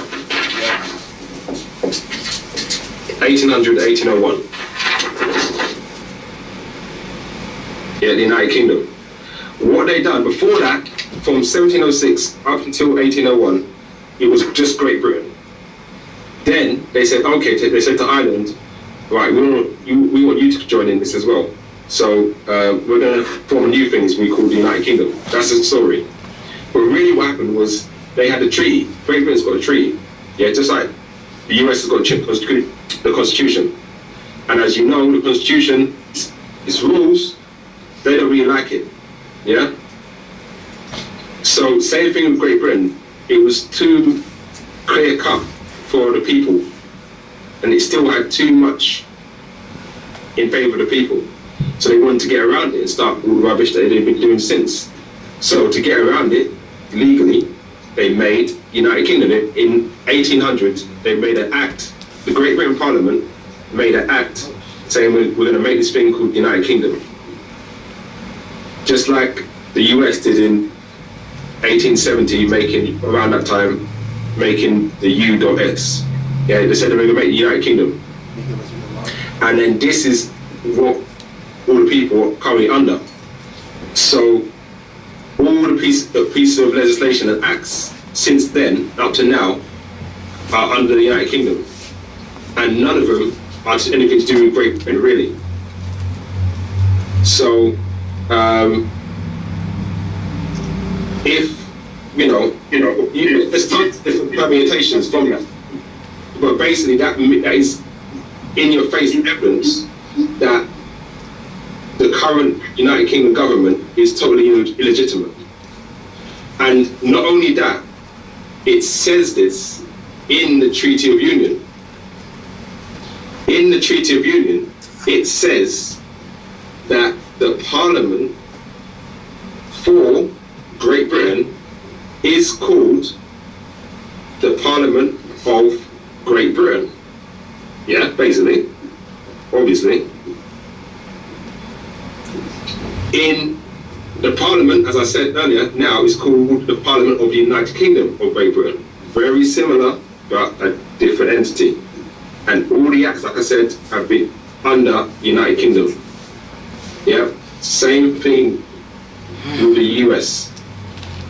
So just like a club, a little club that was made, that Great Britain made, and to run riot or just do whatever madness they wanted to. And then people have grown up since then for 2 centuries thinking that means the whole country. It doesn't mean the whole country, it just means some little club. What's this? Quick question. Go on. How does the Parliament over there speak about Canada and their jurisdiction here? Or do they speak about it at all? We rarely hear Canada mentioned. Ooh. Yeah. It's always the US, the US, the US. Yeah, but Canada's rarely mentioned. And it's only ever in line with when the Queen visit or something like that. Right. Yeah. Because they have the Queen on the money up here, so we thought it was a big deal, you know. Yeah.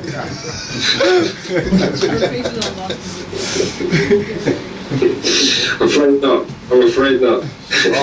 Another quick question. Is there any mention of Deuce Muhammad Ali out there, as far as No. I don't know who that is. Who's that? Okay, that was one of the teachers of Marcus Garvey, who was very influential in the arts out there, like wrote plays and all that type of stuff. In Britain? Yeah. No, never mentioned, never heard. Yeah, you should check his name out, Deuce Muhammad Ali. I will. How are we doing for time? We probably got about 15 more minutes. 5-0. 1-5. 15. Your boost. Hello? Yeah. Just the connection went a bit funny. Ask him to do maybe to do another one. Yeah, we have about 15 minutes. Okay, right, cool for now, cool. Yeah, but we can set up a part 2. You know, it's not a big deal right now. We can set up. Do you want to do questions? Yeah, we can open up. Anybody got questions? Yeah. No. Bring it up. Ask him if what's the relation between Jacobites and Jacobins, if they are. One of the questions was, is there a relation between the Jacobites and the Jacobins? Yes. To be honest, I've heard the term Jacobin, but I haven't done much research into them. So I couldn't really say it. Cujo, I got a question. Ask them what they are talking about when they're talking about the United States. What do they talk about in reference? What are they, when they speak about the United States there? Yeah. What's the context when they speak about the United States? The United States is always spoken of it's like United States is the big daddy. And the news of the United States can sometimes, a lot of times, take precedent over the news over here. Because Obama, you know, he's constantly on the news. We all know about lots of in-depth things about Ferguson, Obamacare, all these kind of things. So the US it's almost like the US is Britain. Oh, how do you come into moral science? I came into it through one great YouTube video because I've always had an interest in the conspiracies and those kind of things and like myths, like Greek myths. But then it was a video that my friend sent me that was called "The Return of the Black Gods," and it had a few different speakers that had been put together. So I think it had Bobby Hemmett on there, it might have had Taj on there, it might have had Sergio Gutierrez on there, but different ones spoke together, and they're all just talking about the return of the Black Gods on there. And then that just sparked me. I was like, what? And from there, that was it. And that was maybe 6 years ago. Wow. Yes. Let's give it up for.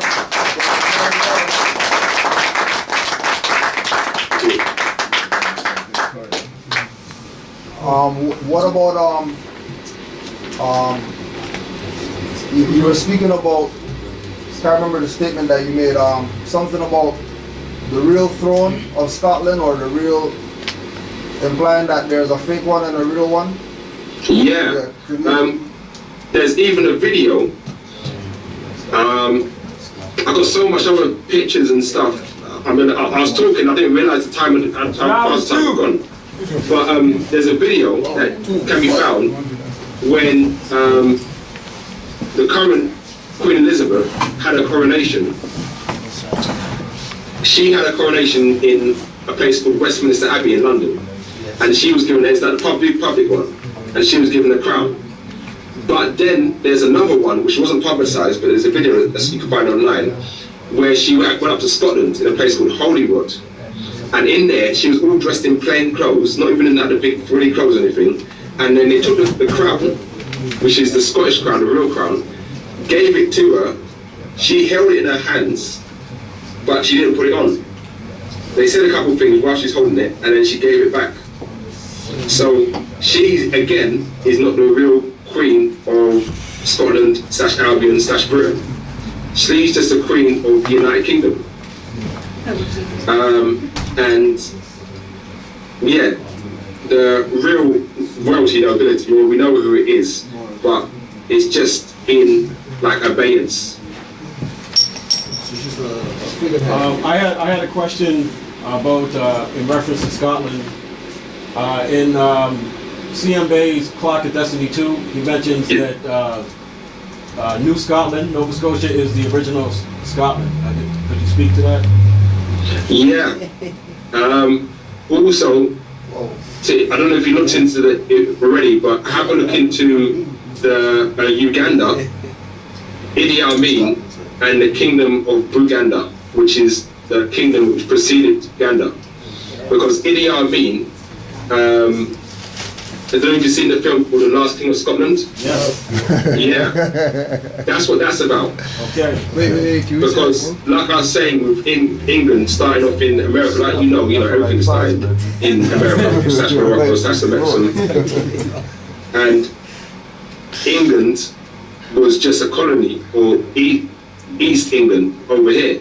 So, from my research, Scotland, it's the same thing with Scotland. So the original Scotland is Nova Scotia, because Nova means new, and new means, the same way you got Neo in the Matrix, which means new or more.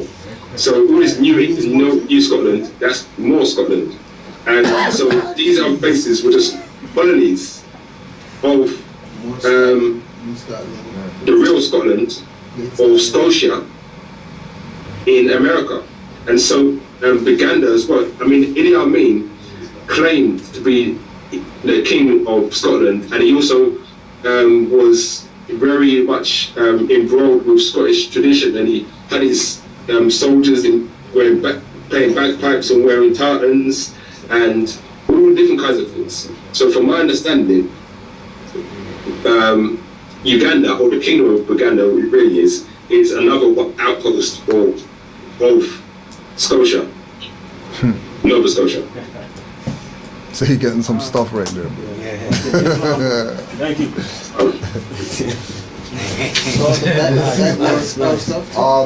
Yes. Nice. Nova Scotia. Denouncing United Kingdom or Britain citizenship or whatever. What's the atmosphere of that like over there? I mean, already all the Moors over here, declared or undeclared, don't have an allegiance with the country. Well, some do, some that like it because it's been good. Some who came over like from the Caribbean, that had work, have been successful, settled here, in that way, and that's fair enough. But a lot who've grown up here, born here, like from the 70s, 80s, that kind of thing, experiencing the so-called racism, don't have a tie, and there's a lot who see themselves as more Caribbean than British, but they don't know like the true history of it being country really. And even the ones who I've spoken to and show the knowledge, and even the ones who get it, it's hard for them to really, kind of attach themselves, even, in some way to Britain, because it's seen so much as typically so white country. So, it's a difficult.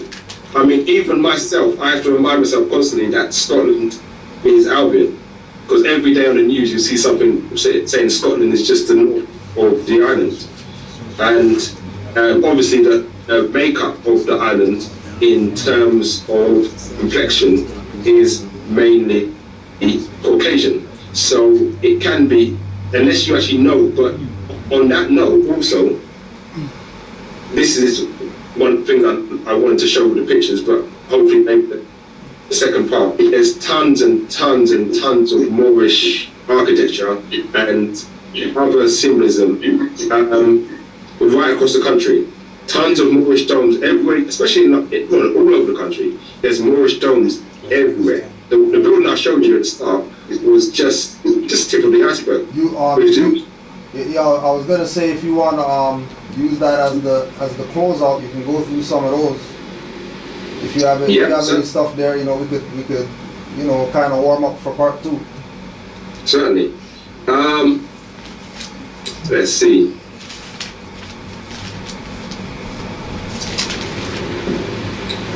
Let me just find them quickly.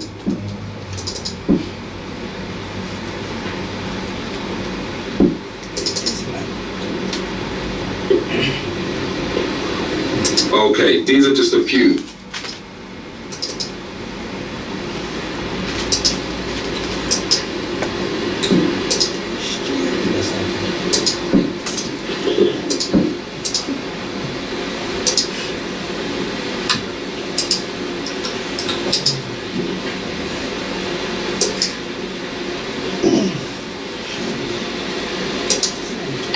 This is a water tower, waterworks in South London.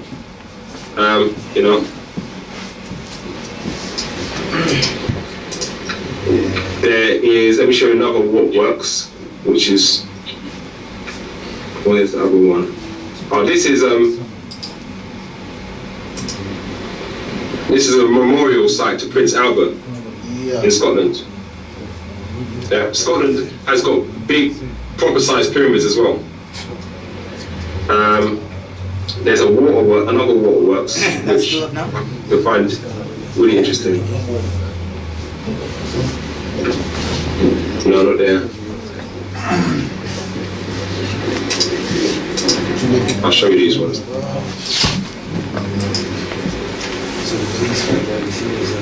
There's one. There's another. That's in central London. Central London as well.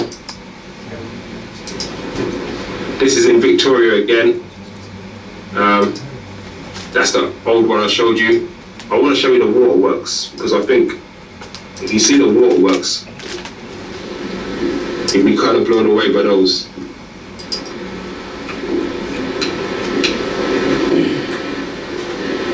Oh, this is a pub. It's a pub in England. Where would I have the waterworks?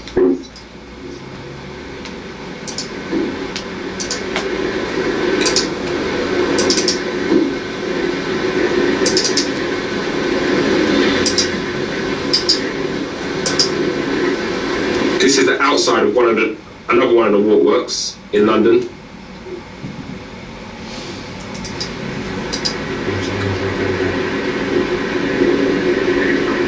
Here we go.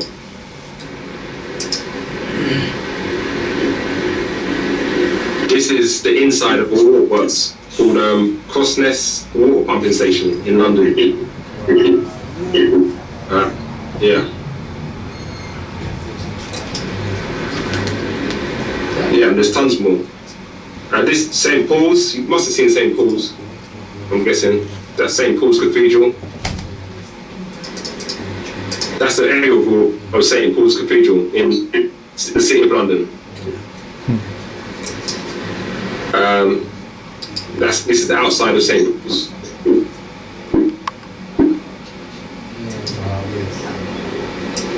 Yeah, there's tons. There's too many to photograph them. I'll stop photographing them.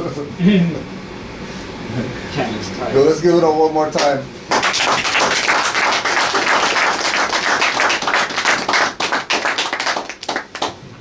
We gotta do our standard closing comments from our first time lecturers, teachers, etc.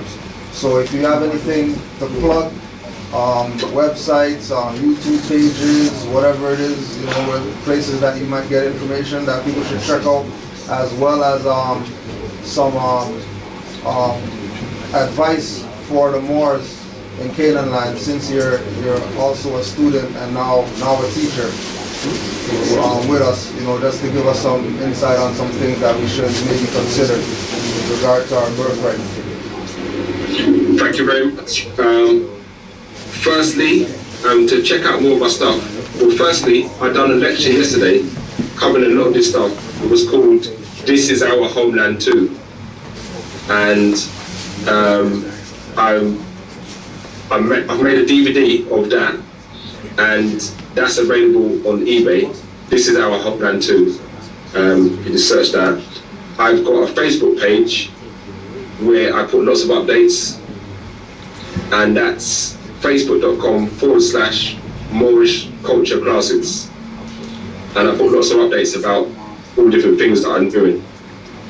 It's Moorish Culture Classes. And on YouTube, if you just search for Gary Deande L, Deande is spelled Deande, yeah, Deande L, then you'll find I've got tons of videos up on YouTube. So those will be quite useful.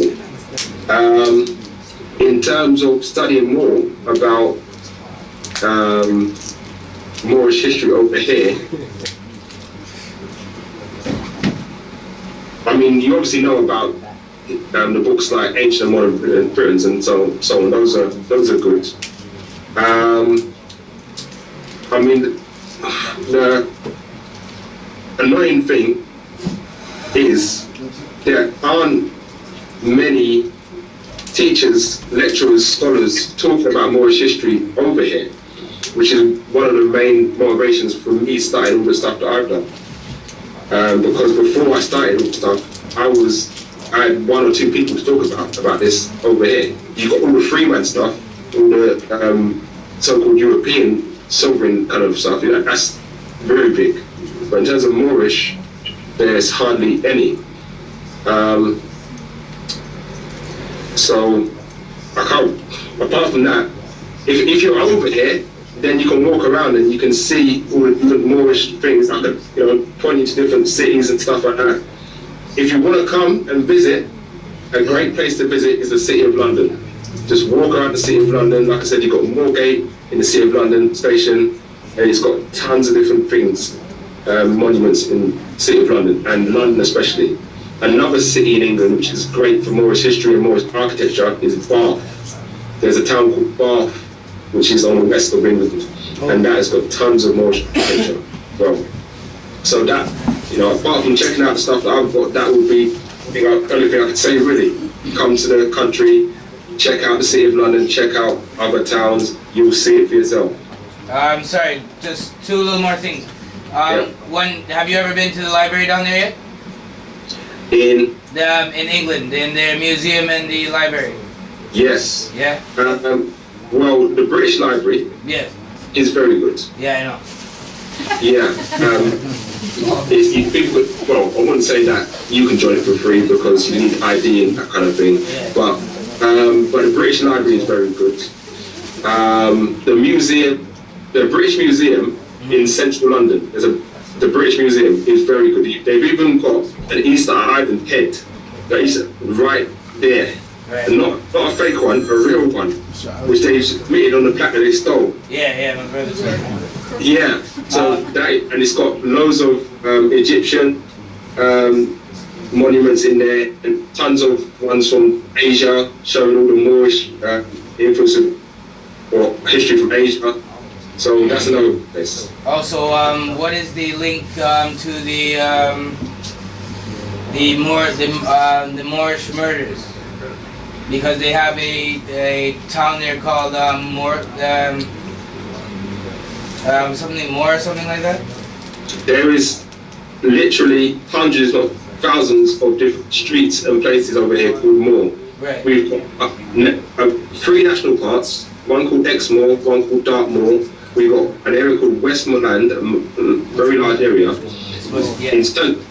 in terms of street names, you got more everything. Because I think they had the two Caucasians, a woman and a man. She was a nurse and the guy was a... Yeah. Moore's Murders, yeah. Yeah, I've heard of those. Yeah, Moore's Murders. Yeah. Heard of those.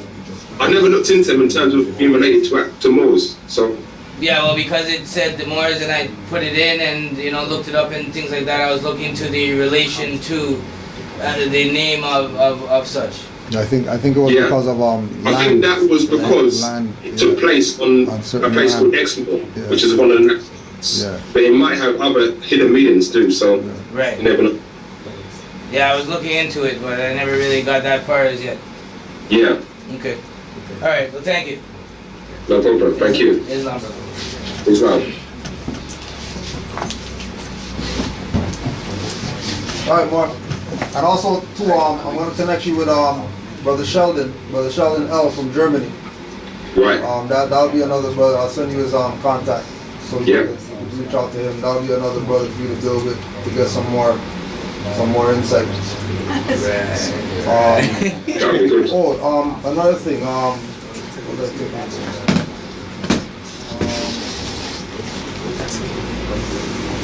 Can't remember. Don't worry, I'll send you an email or something. Yep. All right, Mark. Well, give thanks for everything, Thank you for having me. and we'll have this up. And once again, give thanks. Thank you. Thank you. Yeah, we should have this up by tomorrow or something. So Okay. just look out for it. I'll tag you. It'll be nice to see you out there. Yeah, it'll be good. All right, Mark. Very good. Okay. Peace and love. You have a good day. Peace and love. Thank you. Yeah. Jeez.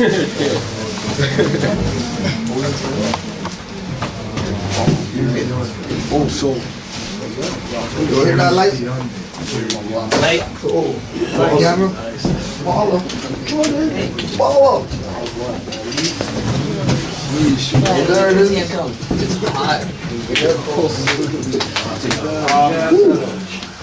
Just just quickly, Morris. Just a quick announcement.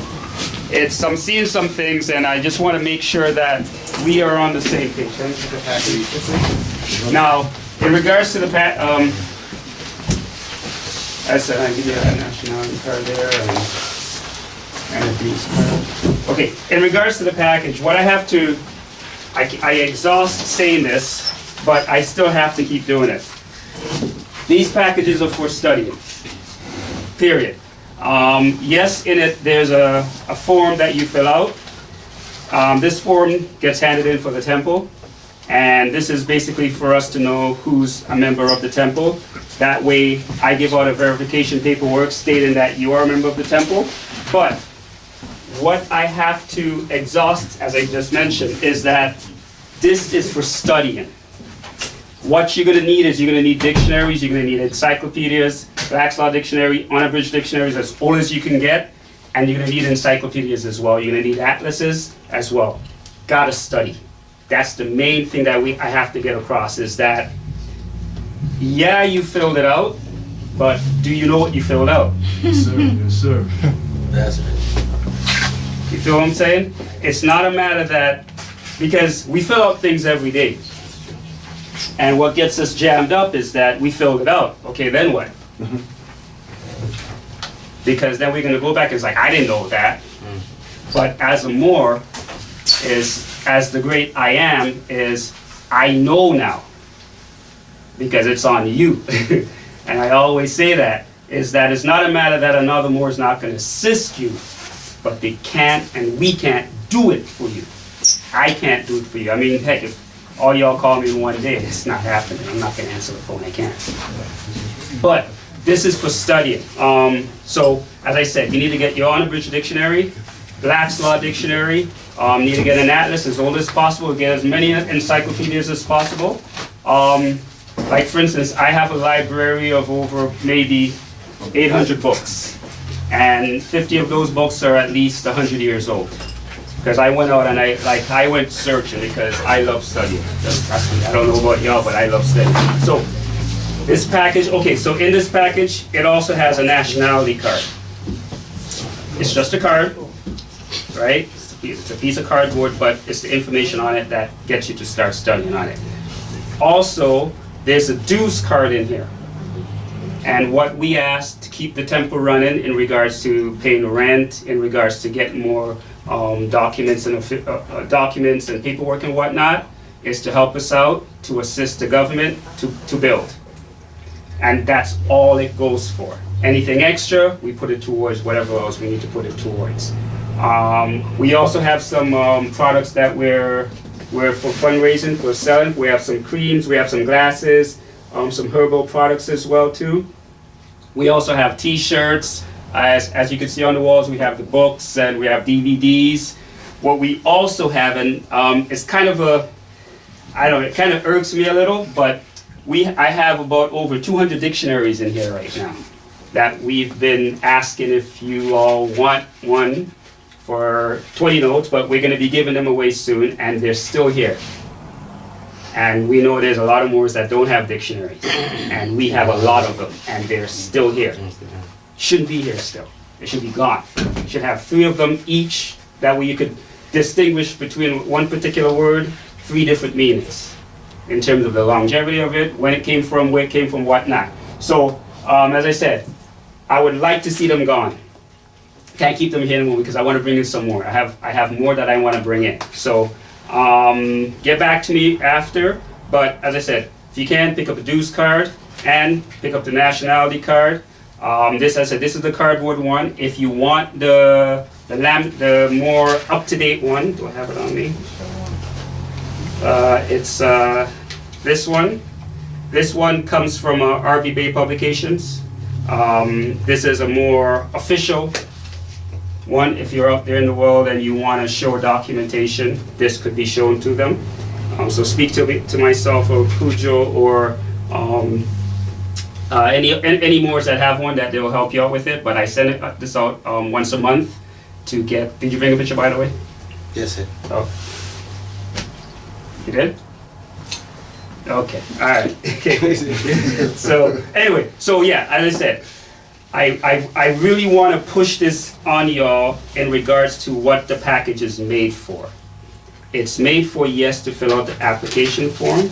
However, it's made for studying, and this is where the studying starts. It starts with who you are, and from learning who you are, you will know what else to study. And that's it. So, do you think I could get a couple of copies of those? Well, what I would say you do is just take one and then go copy them. Yeah, I'll just like copy them. Absolutely. For the people that want it. Absolutely. Do that. And also, please, before you leave, get my email address, because I'm sending out a lot of information. There's so much information coming through that I want everybody to be seeing it. Okay. All right. So, but anyway, and that's it. Also, if anybody has, anonymous donations or whatever like that, classes are free. You know what I mean? We don't really, but you could always use the assistance. Let's hit up Amari, whatever donations for classes. Is there any other questions outside of today? You might have bumped into something or... Actually, your experience this week? I would like for you to speak on it. The little encounter I had with the policy enforcers? Yes, please. Sorry. So basically, I have a company, an assembly company, where I contract from the Brick, Leon's, Sears, Brick, Leon, Sears, Home Hardware, and Canadian Tire. And Tariq works for my company. And we were coming into Oakville because I had we had a dishwasher call in Oakville. So to give some backdrop to the story, I just bought a new company car, and I was in the process of doing all the paperwork to get the plates, emissions, all the other stuff. My grandfather passed away, so I went to Jamaica. While I was in Jamaica, the sticker expired. I came back, had a whole bunch of calls to do, didn't get back to finishing the paperwork for the car.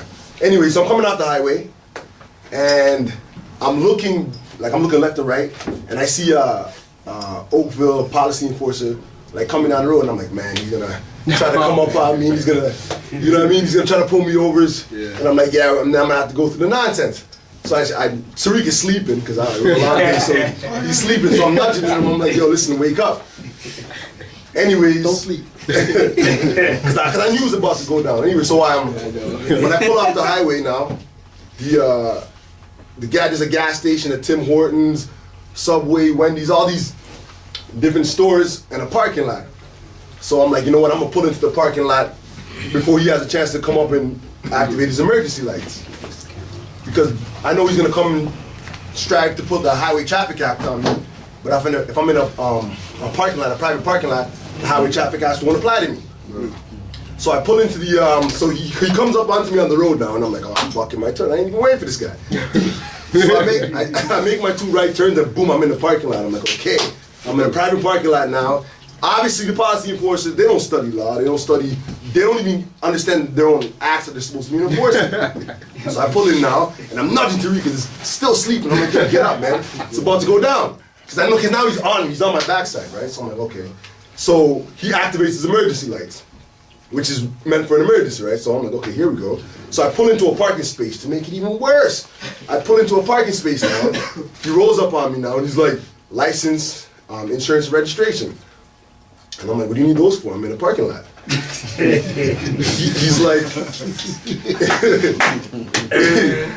I need your license, registration, and ownership. And I'm like, so now I pull out my phone and I start recording now, and I'm like, listen, for your safety and my safety, I'm gonna record this interaction.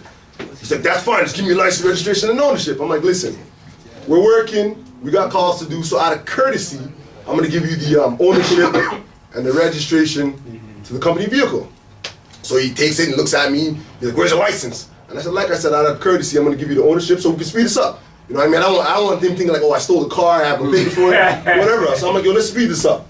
So I give him the ownership, like goes in there 5 seconds, comes back out, gives him back the ownership, gives him back the insurance. Like, by the way, your insurance is expired. And I'm like, listen, it was the temporary I used to get the temporary plate, because you know when you put your car on new insurance, they give you a new a temporary thing that they give you. And I'm like, listen, like I don't need to carry the actual permit to show that I have insurance. I'm like, if you want to call them up, they'll tell you the car's insured.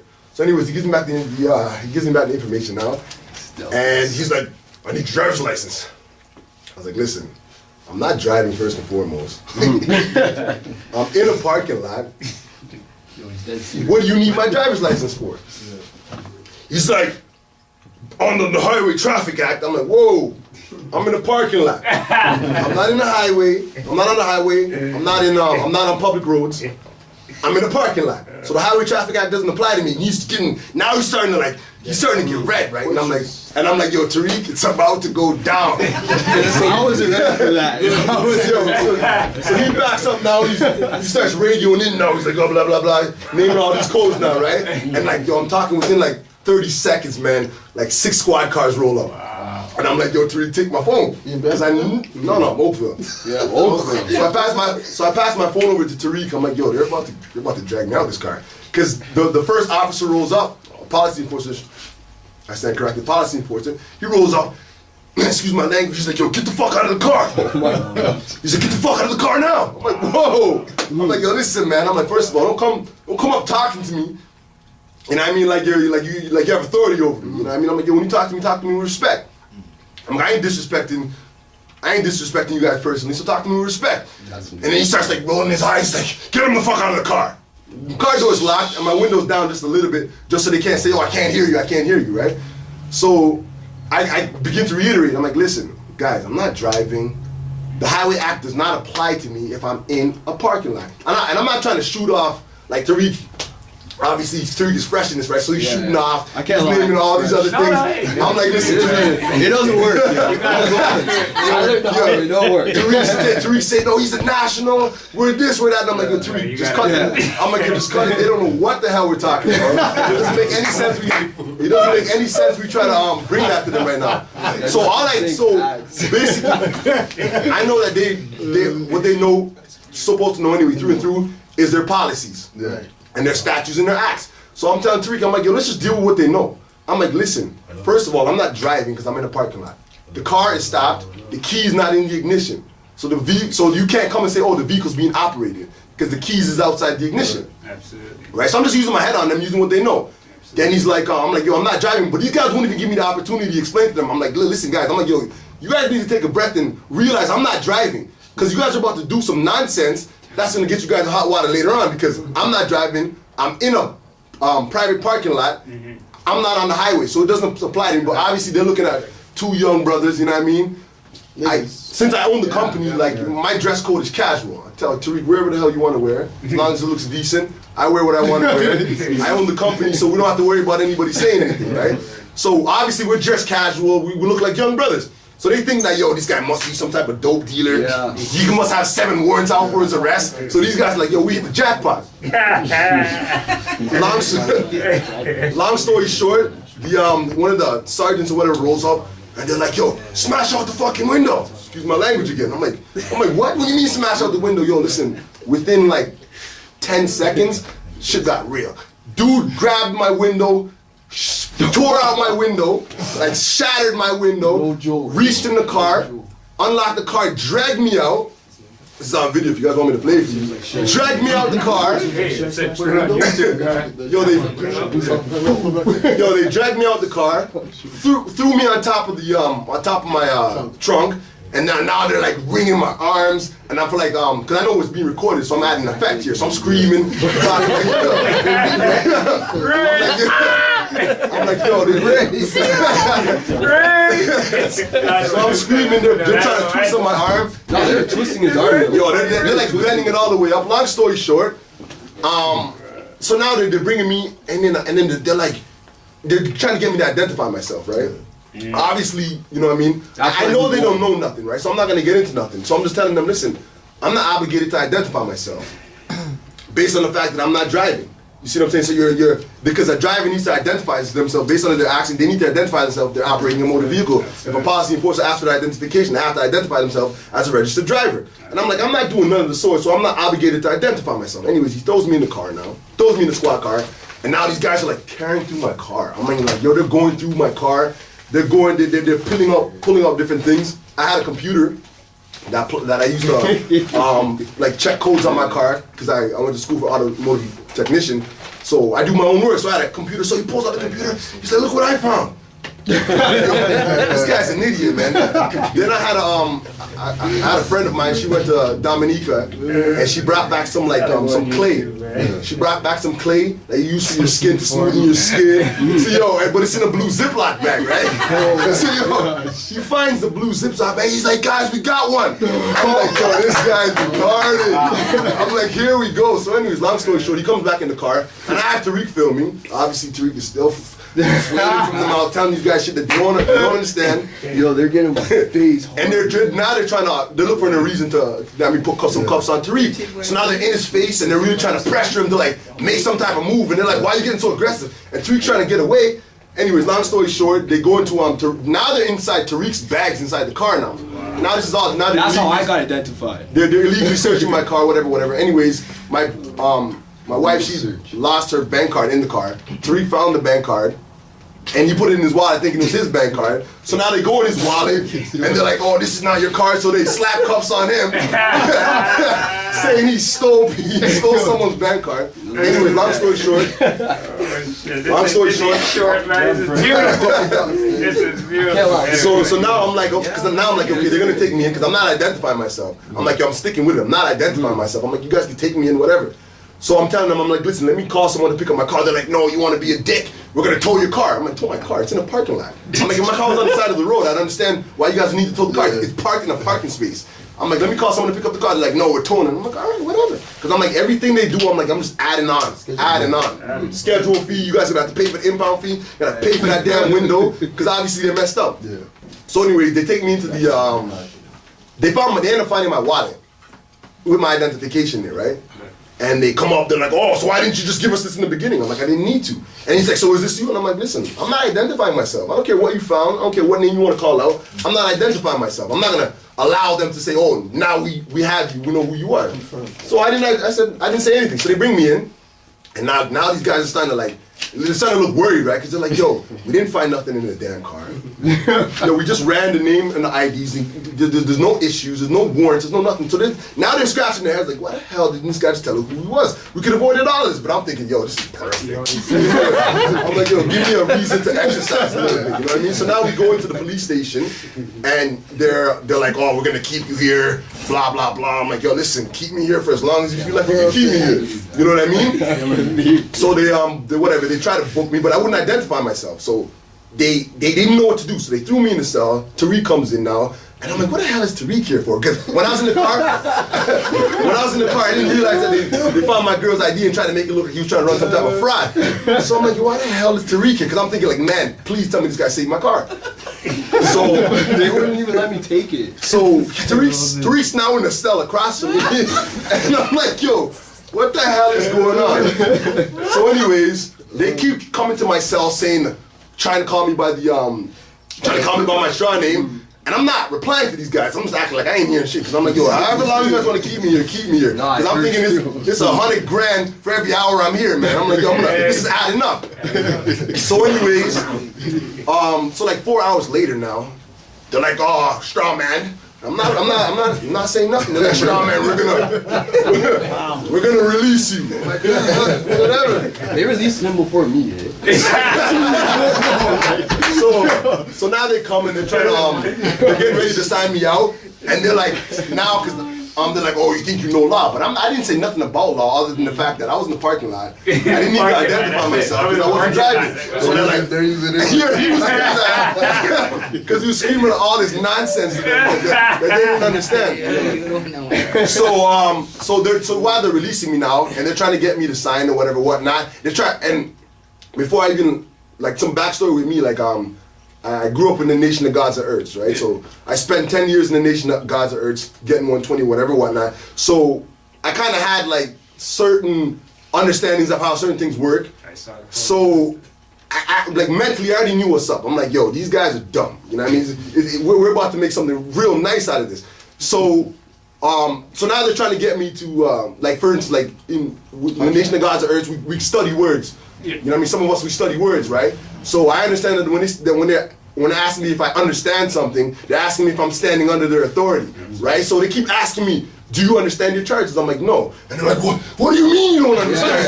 It's clear. I'm like, yo, I hear what you guys are saying.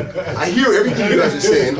I'm saying I don't understand the charges. They're like, well, if you don't understand, we have to keep you. I was like, okay, listen, keep me for as long as you feel like you can keep me. They're like, okay, whatever, we just need a yes. And they're like, oh, you're gonna show up in court. I'm like, but I'm not saying yes to that either, right? Because I don't want to put anything that's going to put me under their authority. So I'm not saying yes to nothing. I'm saying, listen, give me the paperwork. Let me sign my, you know what I mean, my new appellation. Let me sign my new appellation with all rights reserved. I don't even want to conversate with these guys, right? So I'm like, just give me the paperwork. Let me sign it, and we're good to go. They're like, but do you understand? I'm like, listen, if I sign the paperwork, what does that mean to you guys? What does that mean? Like, if I sign the paper, what does that mean? They're like, we just need to hear you say, we just need to. And now I'm starting to look at, yo, you guys are in trouble. They're like, yo, we need to know that you understand. I'm like, if I say I understood and I didn't understand, what difference would it make? They're like, but we just need to hear it. I was like, okay, now I got you guys. I'm like, yo, now I got you guys. Now I got you guys. You guys are obviously worried now. So I'm like, listen, let me sign the paperwork or put me back in the cell. You know what I mean? They're like, oh, So anyways, I signed it up now. So then I asked about Tariq. I'm like, yo, listen, what happened to my employee? Because I'm like, yo, I heard him in here. You know, I heard you guys reading him his rights or whatnot. And they're like, now they're angry, right? So they're like, listen, show me. They're telling me now, they're like, show me paperwork that shows that I have to tell you anything about Tariq. And then he looks over at the other officers and he's like, look, see, sometimes you have to switch it up on them. So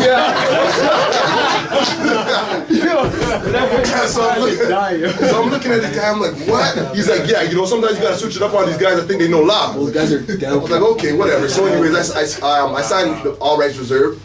And now, so they towed my car to like a impound lot that's like a half an hour away. It closes at 5 o'clock and they're releasing me at 4:45. So I'm like, yo, these bastards want it to stay over another day. Anyways, long story short, I called them. I went over there, and this is the funny thing. So they said, so they gave me some fraudulent so-called charges. So they charged me with driving with no registration, driver failing to identify, obstruction of police justice, obstruction of police justice, and driving while invalid, right? Because my license expired and I didn't renew it. I haven't renewed it. So they're like, oh, driving while we're not valid being able to drive, some charge like that, right? So they let me go. They give me the release paper to my car. So you charge me with all that shit, basically saying I'm not supposed to be driving. But give me all the remedy to go take my car out. So I go to the damn impound lot and I take my car out and I drive home. Yeah. So they did all that madness for no goddamn reason. Bro, that's all. He had to take a cab home because they wouldn't tell me nothing about it. So I didn't know anything until he was able to contact me. And he had my phone recording. So when they took him in, they took my phone in as part of his property. So I didn't have a phone to call him. So, long story short, You got the evidence still. oh man, I got everything, man. I got video, pictures. That was a great experience. I can't lie, it was a good experience. It was a good experience to understand, because like if that ever happens again, I'll know, like, you know, nothing tremendous can happen. You gotta go for it, Lord. You gotta go. Yeah, nothing can happen. You know? Yeah, for the, I'm a quarantine or whatever. and like I said, at the end of the day, like to me, it was just an experience, right? And it's one thing I can tell people is like, listen, man, it don't make sense you argue with these policy enforcement. Yeah. Because they have no idea what you're talking about. You can talk about the nationality, you can talk about this, you can talk about that. All they know is their policies that says this, that, and the third. So I was telling Tariq, I'm like, yo, listen. I'm like, yo, let's just let our paperwork talk for us. It don't make sense to argue with these guys, because these guys are still gonna beat your ass after you said I'm a national. They're still gonna beat your ass, because it doesn't matter what I said, this guy was hell bent on getting me out that damn car. You know what I mean? So it was a good experience, you know what I mean? It wasn't nothing like it wasn't nothing like it was anything serious. It was just a situation where it's just like, you know what I mean? It puts you in a position where like, yo, you're gonna get challenged. You know what I mean? Anytime you state a claim to something, you know what I mean? There's always gonna be people who are gonna challenge you in regards to that. Easy payday though. That's what I looked at it as. It's like, man, I was comfortable because I knew, like, obviously I don't want no warrants. I got no anything that's gonna put me in a situation where like they're like, oh well, based on this, we had to do this. Nothing was gonna be. So basically, what they did was unjustifiable. I didn't have anything for them to justify anything. So And it was in a parking lot. it was in a parking lot, which made it worse for them. But yeah, that's my story. Yeah, yo. Get that right. Can I ask you a quick question? So what are you gonna do about it? Or what were you able to do regarding it after? Well, the way I'm like, first and foremost, what I did was I've been doing my studying, so I'm not trying to jump too far ahead of myself. What I did in regards to the tickets, based on my research, is I put no plea. So like when you get a ticket, based on from my studying, what I've come to understand is that it's basically they're suing me, right? So they give me a ticket. On the ticket they tell me, oh, I owe them this amount of money because I did this, I did that, I did this, right? So it's a suit. So what I'm doing, I'm going to counter the suit. So what I did is I put no plea on the back of the tickets. And I sent it back to them, but that doesn't mean like, oh, I'm not gonna show up now. So I sent it back to them, telling them, listen, I'm entering a no plea. So you can plead guilty, you can plead not guilty, but you could also say no plea, like as in like open. I'm not in the game. Yeah, I'm not playing around. Like you guys don't have jurisdiction over me because I was inside a parking lot. I'm not even saying like going too far outside. I'm saying I was in the parking lot. So what you charged me with had no premise based on where I was. So I sent that into them. And I'm still doing my research, so I'm still looking up the paperwork that I need to send into them. But obviously I'm gonna fight that, because to me that's an easy one. You know what I mean? I was in the parking lot. And no one fights. No one fights. You know what I mean? I was in the parking lot, so I'm definitely gonna take it to them in the sense that I was in the damn parking lot. You know what I mean? But what the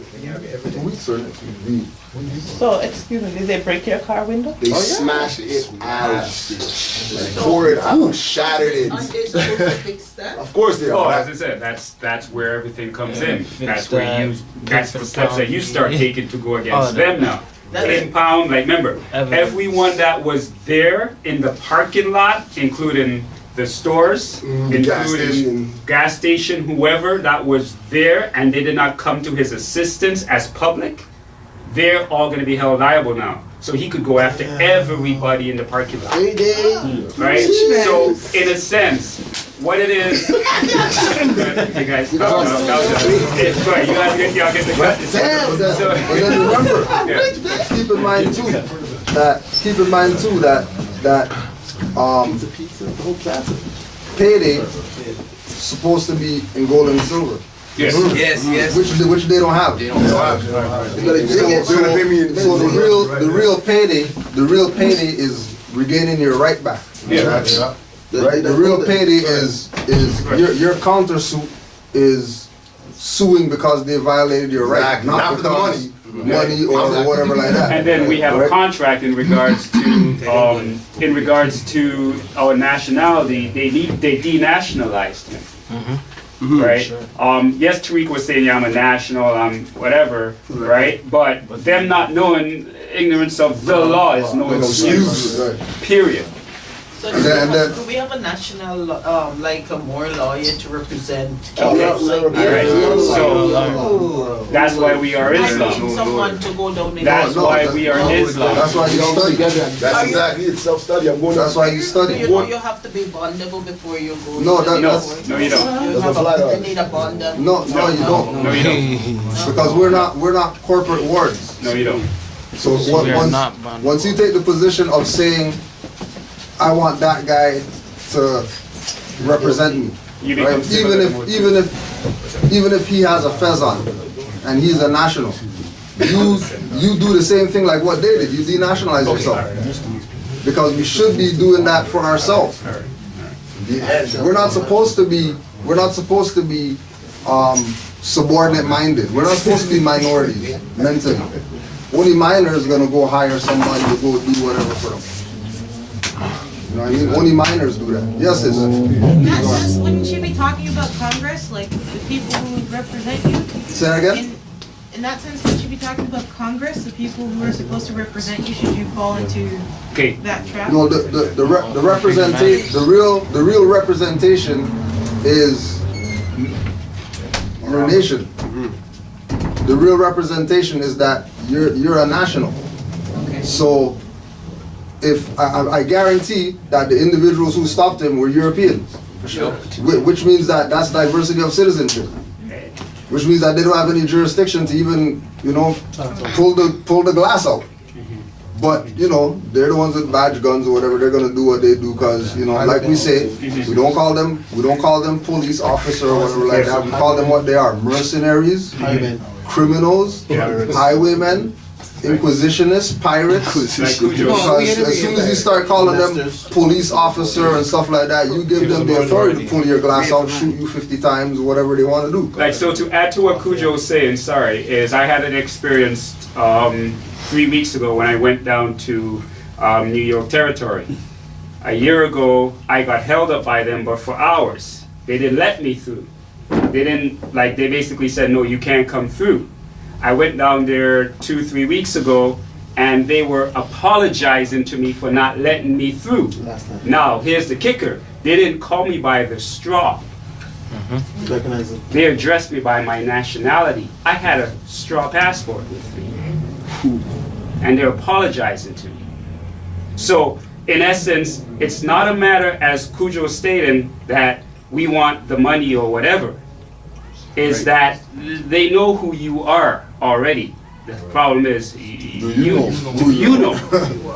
That is the problem. Because once you know who you are, this whole land is yours. Well said. There's the money right there.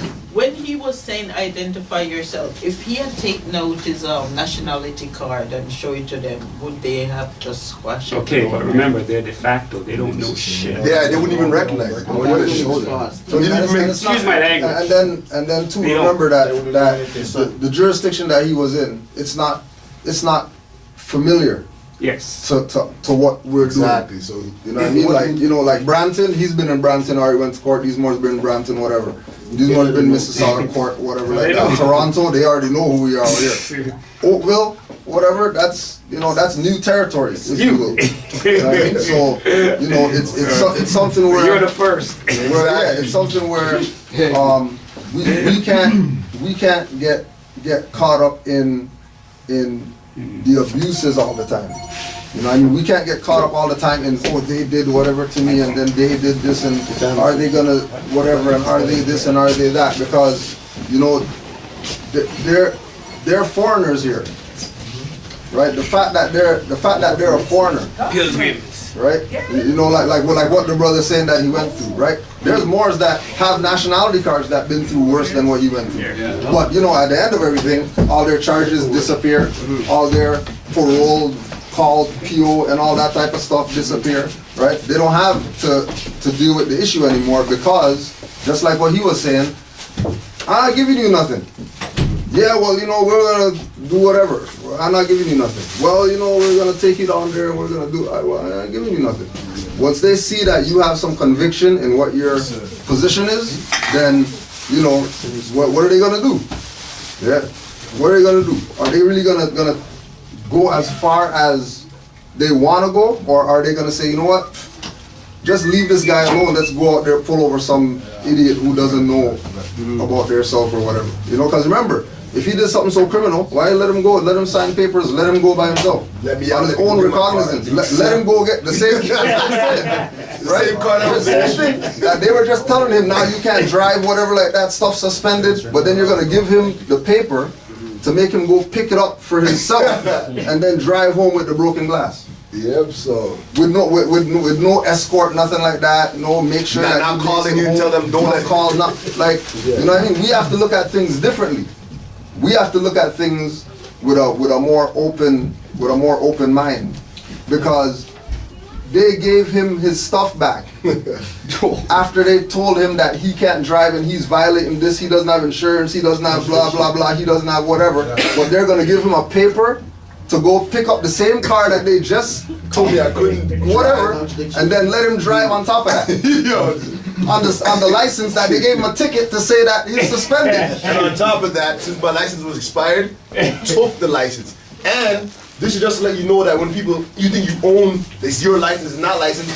I'm like, cause I looked in all the IDs were gone, right? I'm like, yo, where's the IDs that were in the wallet? I'm like, I want my wallet returned to me the same way you guys took it. He's like, oh, since the license was expired, we sent it back to the ministry. Oh, yeah. Which means the ministry owns that license. Let me know that that's not. It's not yours. It doesn't belong to you. It's your favorite. You don't want that. But what I'm saying is, even though they took the license, sent it back to the ministry, they still gave me my car keys, still gave me my paperwork, and still told me to go travel, to go pick up my, and told me where it was to pick up the car. Technically, I think through that experience, ultimately that's your property. You could have then gotten your brother to come and take it. Yeah. So technically, there would be even worse problems for them if they didn't give you back your property. Exactly. And what they got is they got you on the hook now for what they really want, which is all the administration charges. You having to go hire one of their boys, you go into the courts. That's where they make their real. Exactly right. Like we don't. Two things: damaged property and innocent person. They didn't need it. So they had no problem with cops do anything at all. Like we don't want people to get caught up in the dramatics that these guys do. You know what I mean? The dramatics is just for, you know, all those guys driving by like, oh, there's a nigger, he's going on. That guy's gonna get freaking whatever. They don't even know what's going on.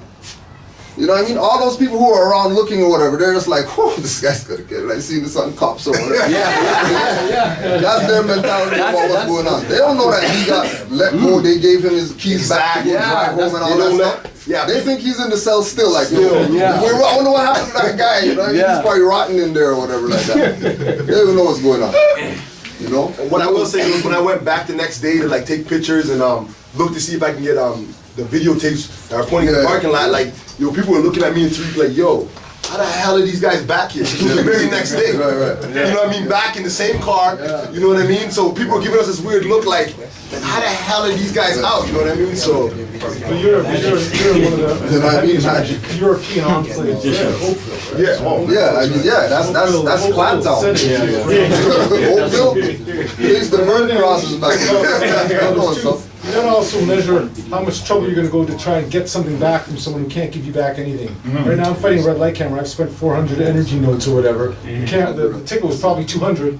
So you have, at a certain point you have to look to cut your, you know what I mean, pick your battles. Because at the end of this, just to try and prove a point, they ain't giving you nothing. But remember, they injured him, right? So that's the thing. I know, but what are they gonna give him back? Fiat? No, well. Yeah, like what, you know, that's the thing about recognizing what it is that, what is it that you have? What is it that you have to get? You know what I mean? Like, yeah, we can get, you know what I mean, whatever from them.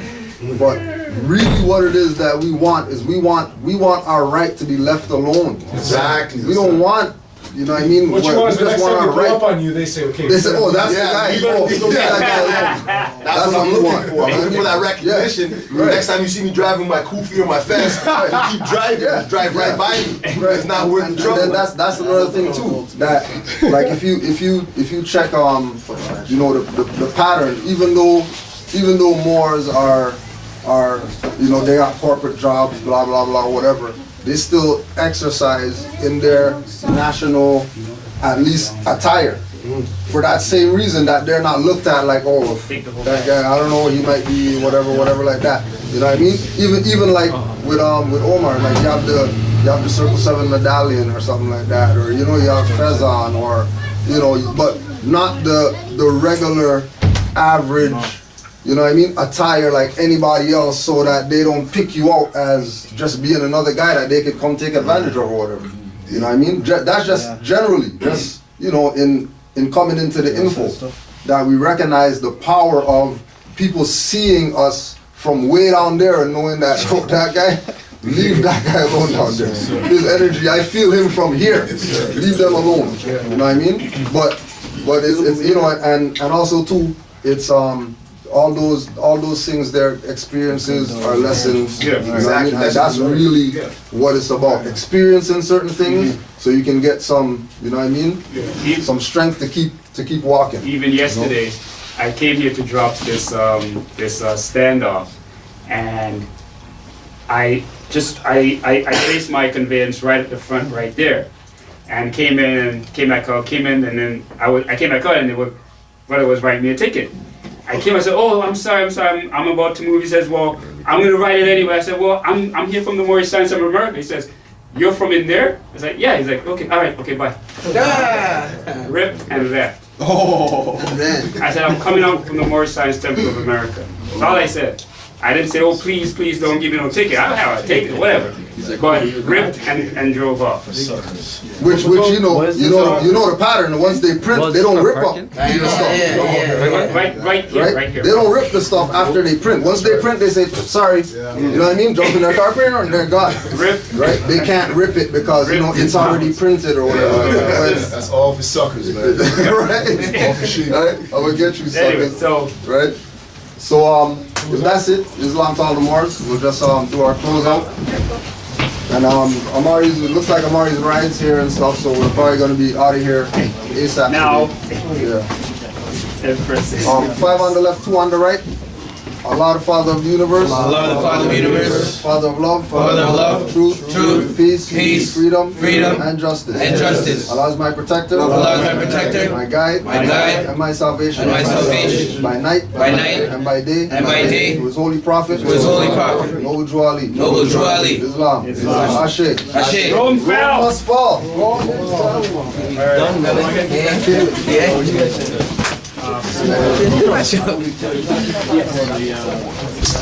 Alright, cool, yo.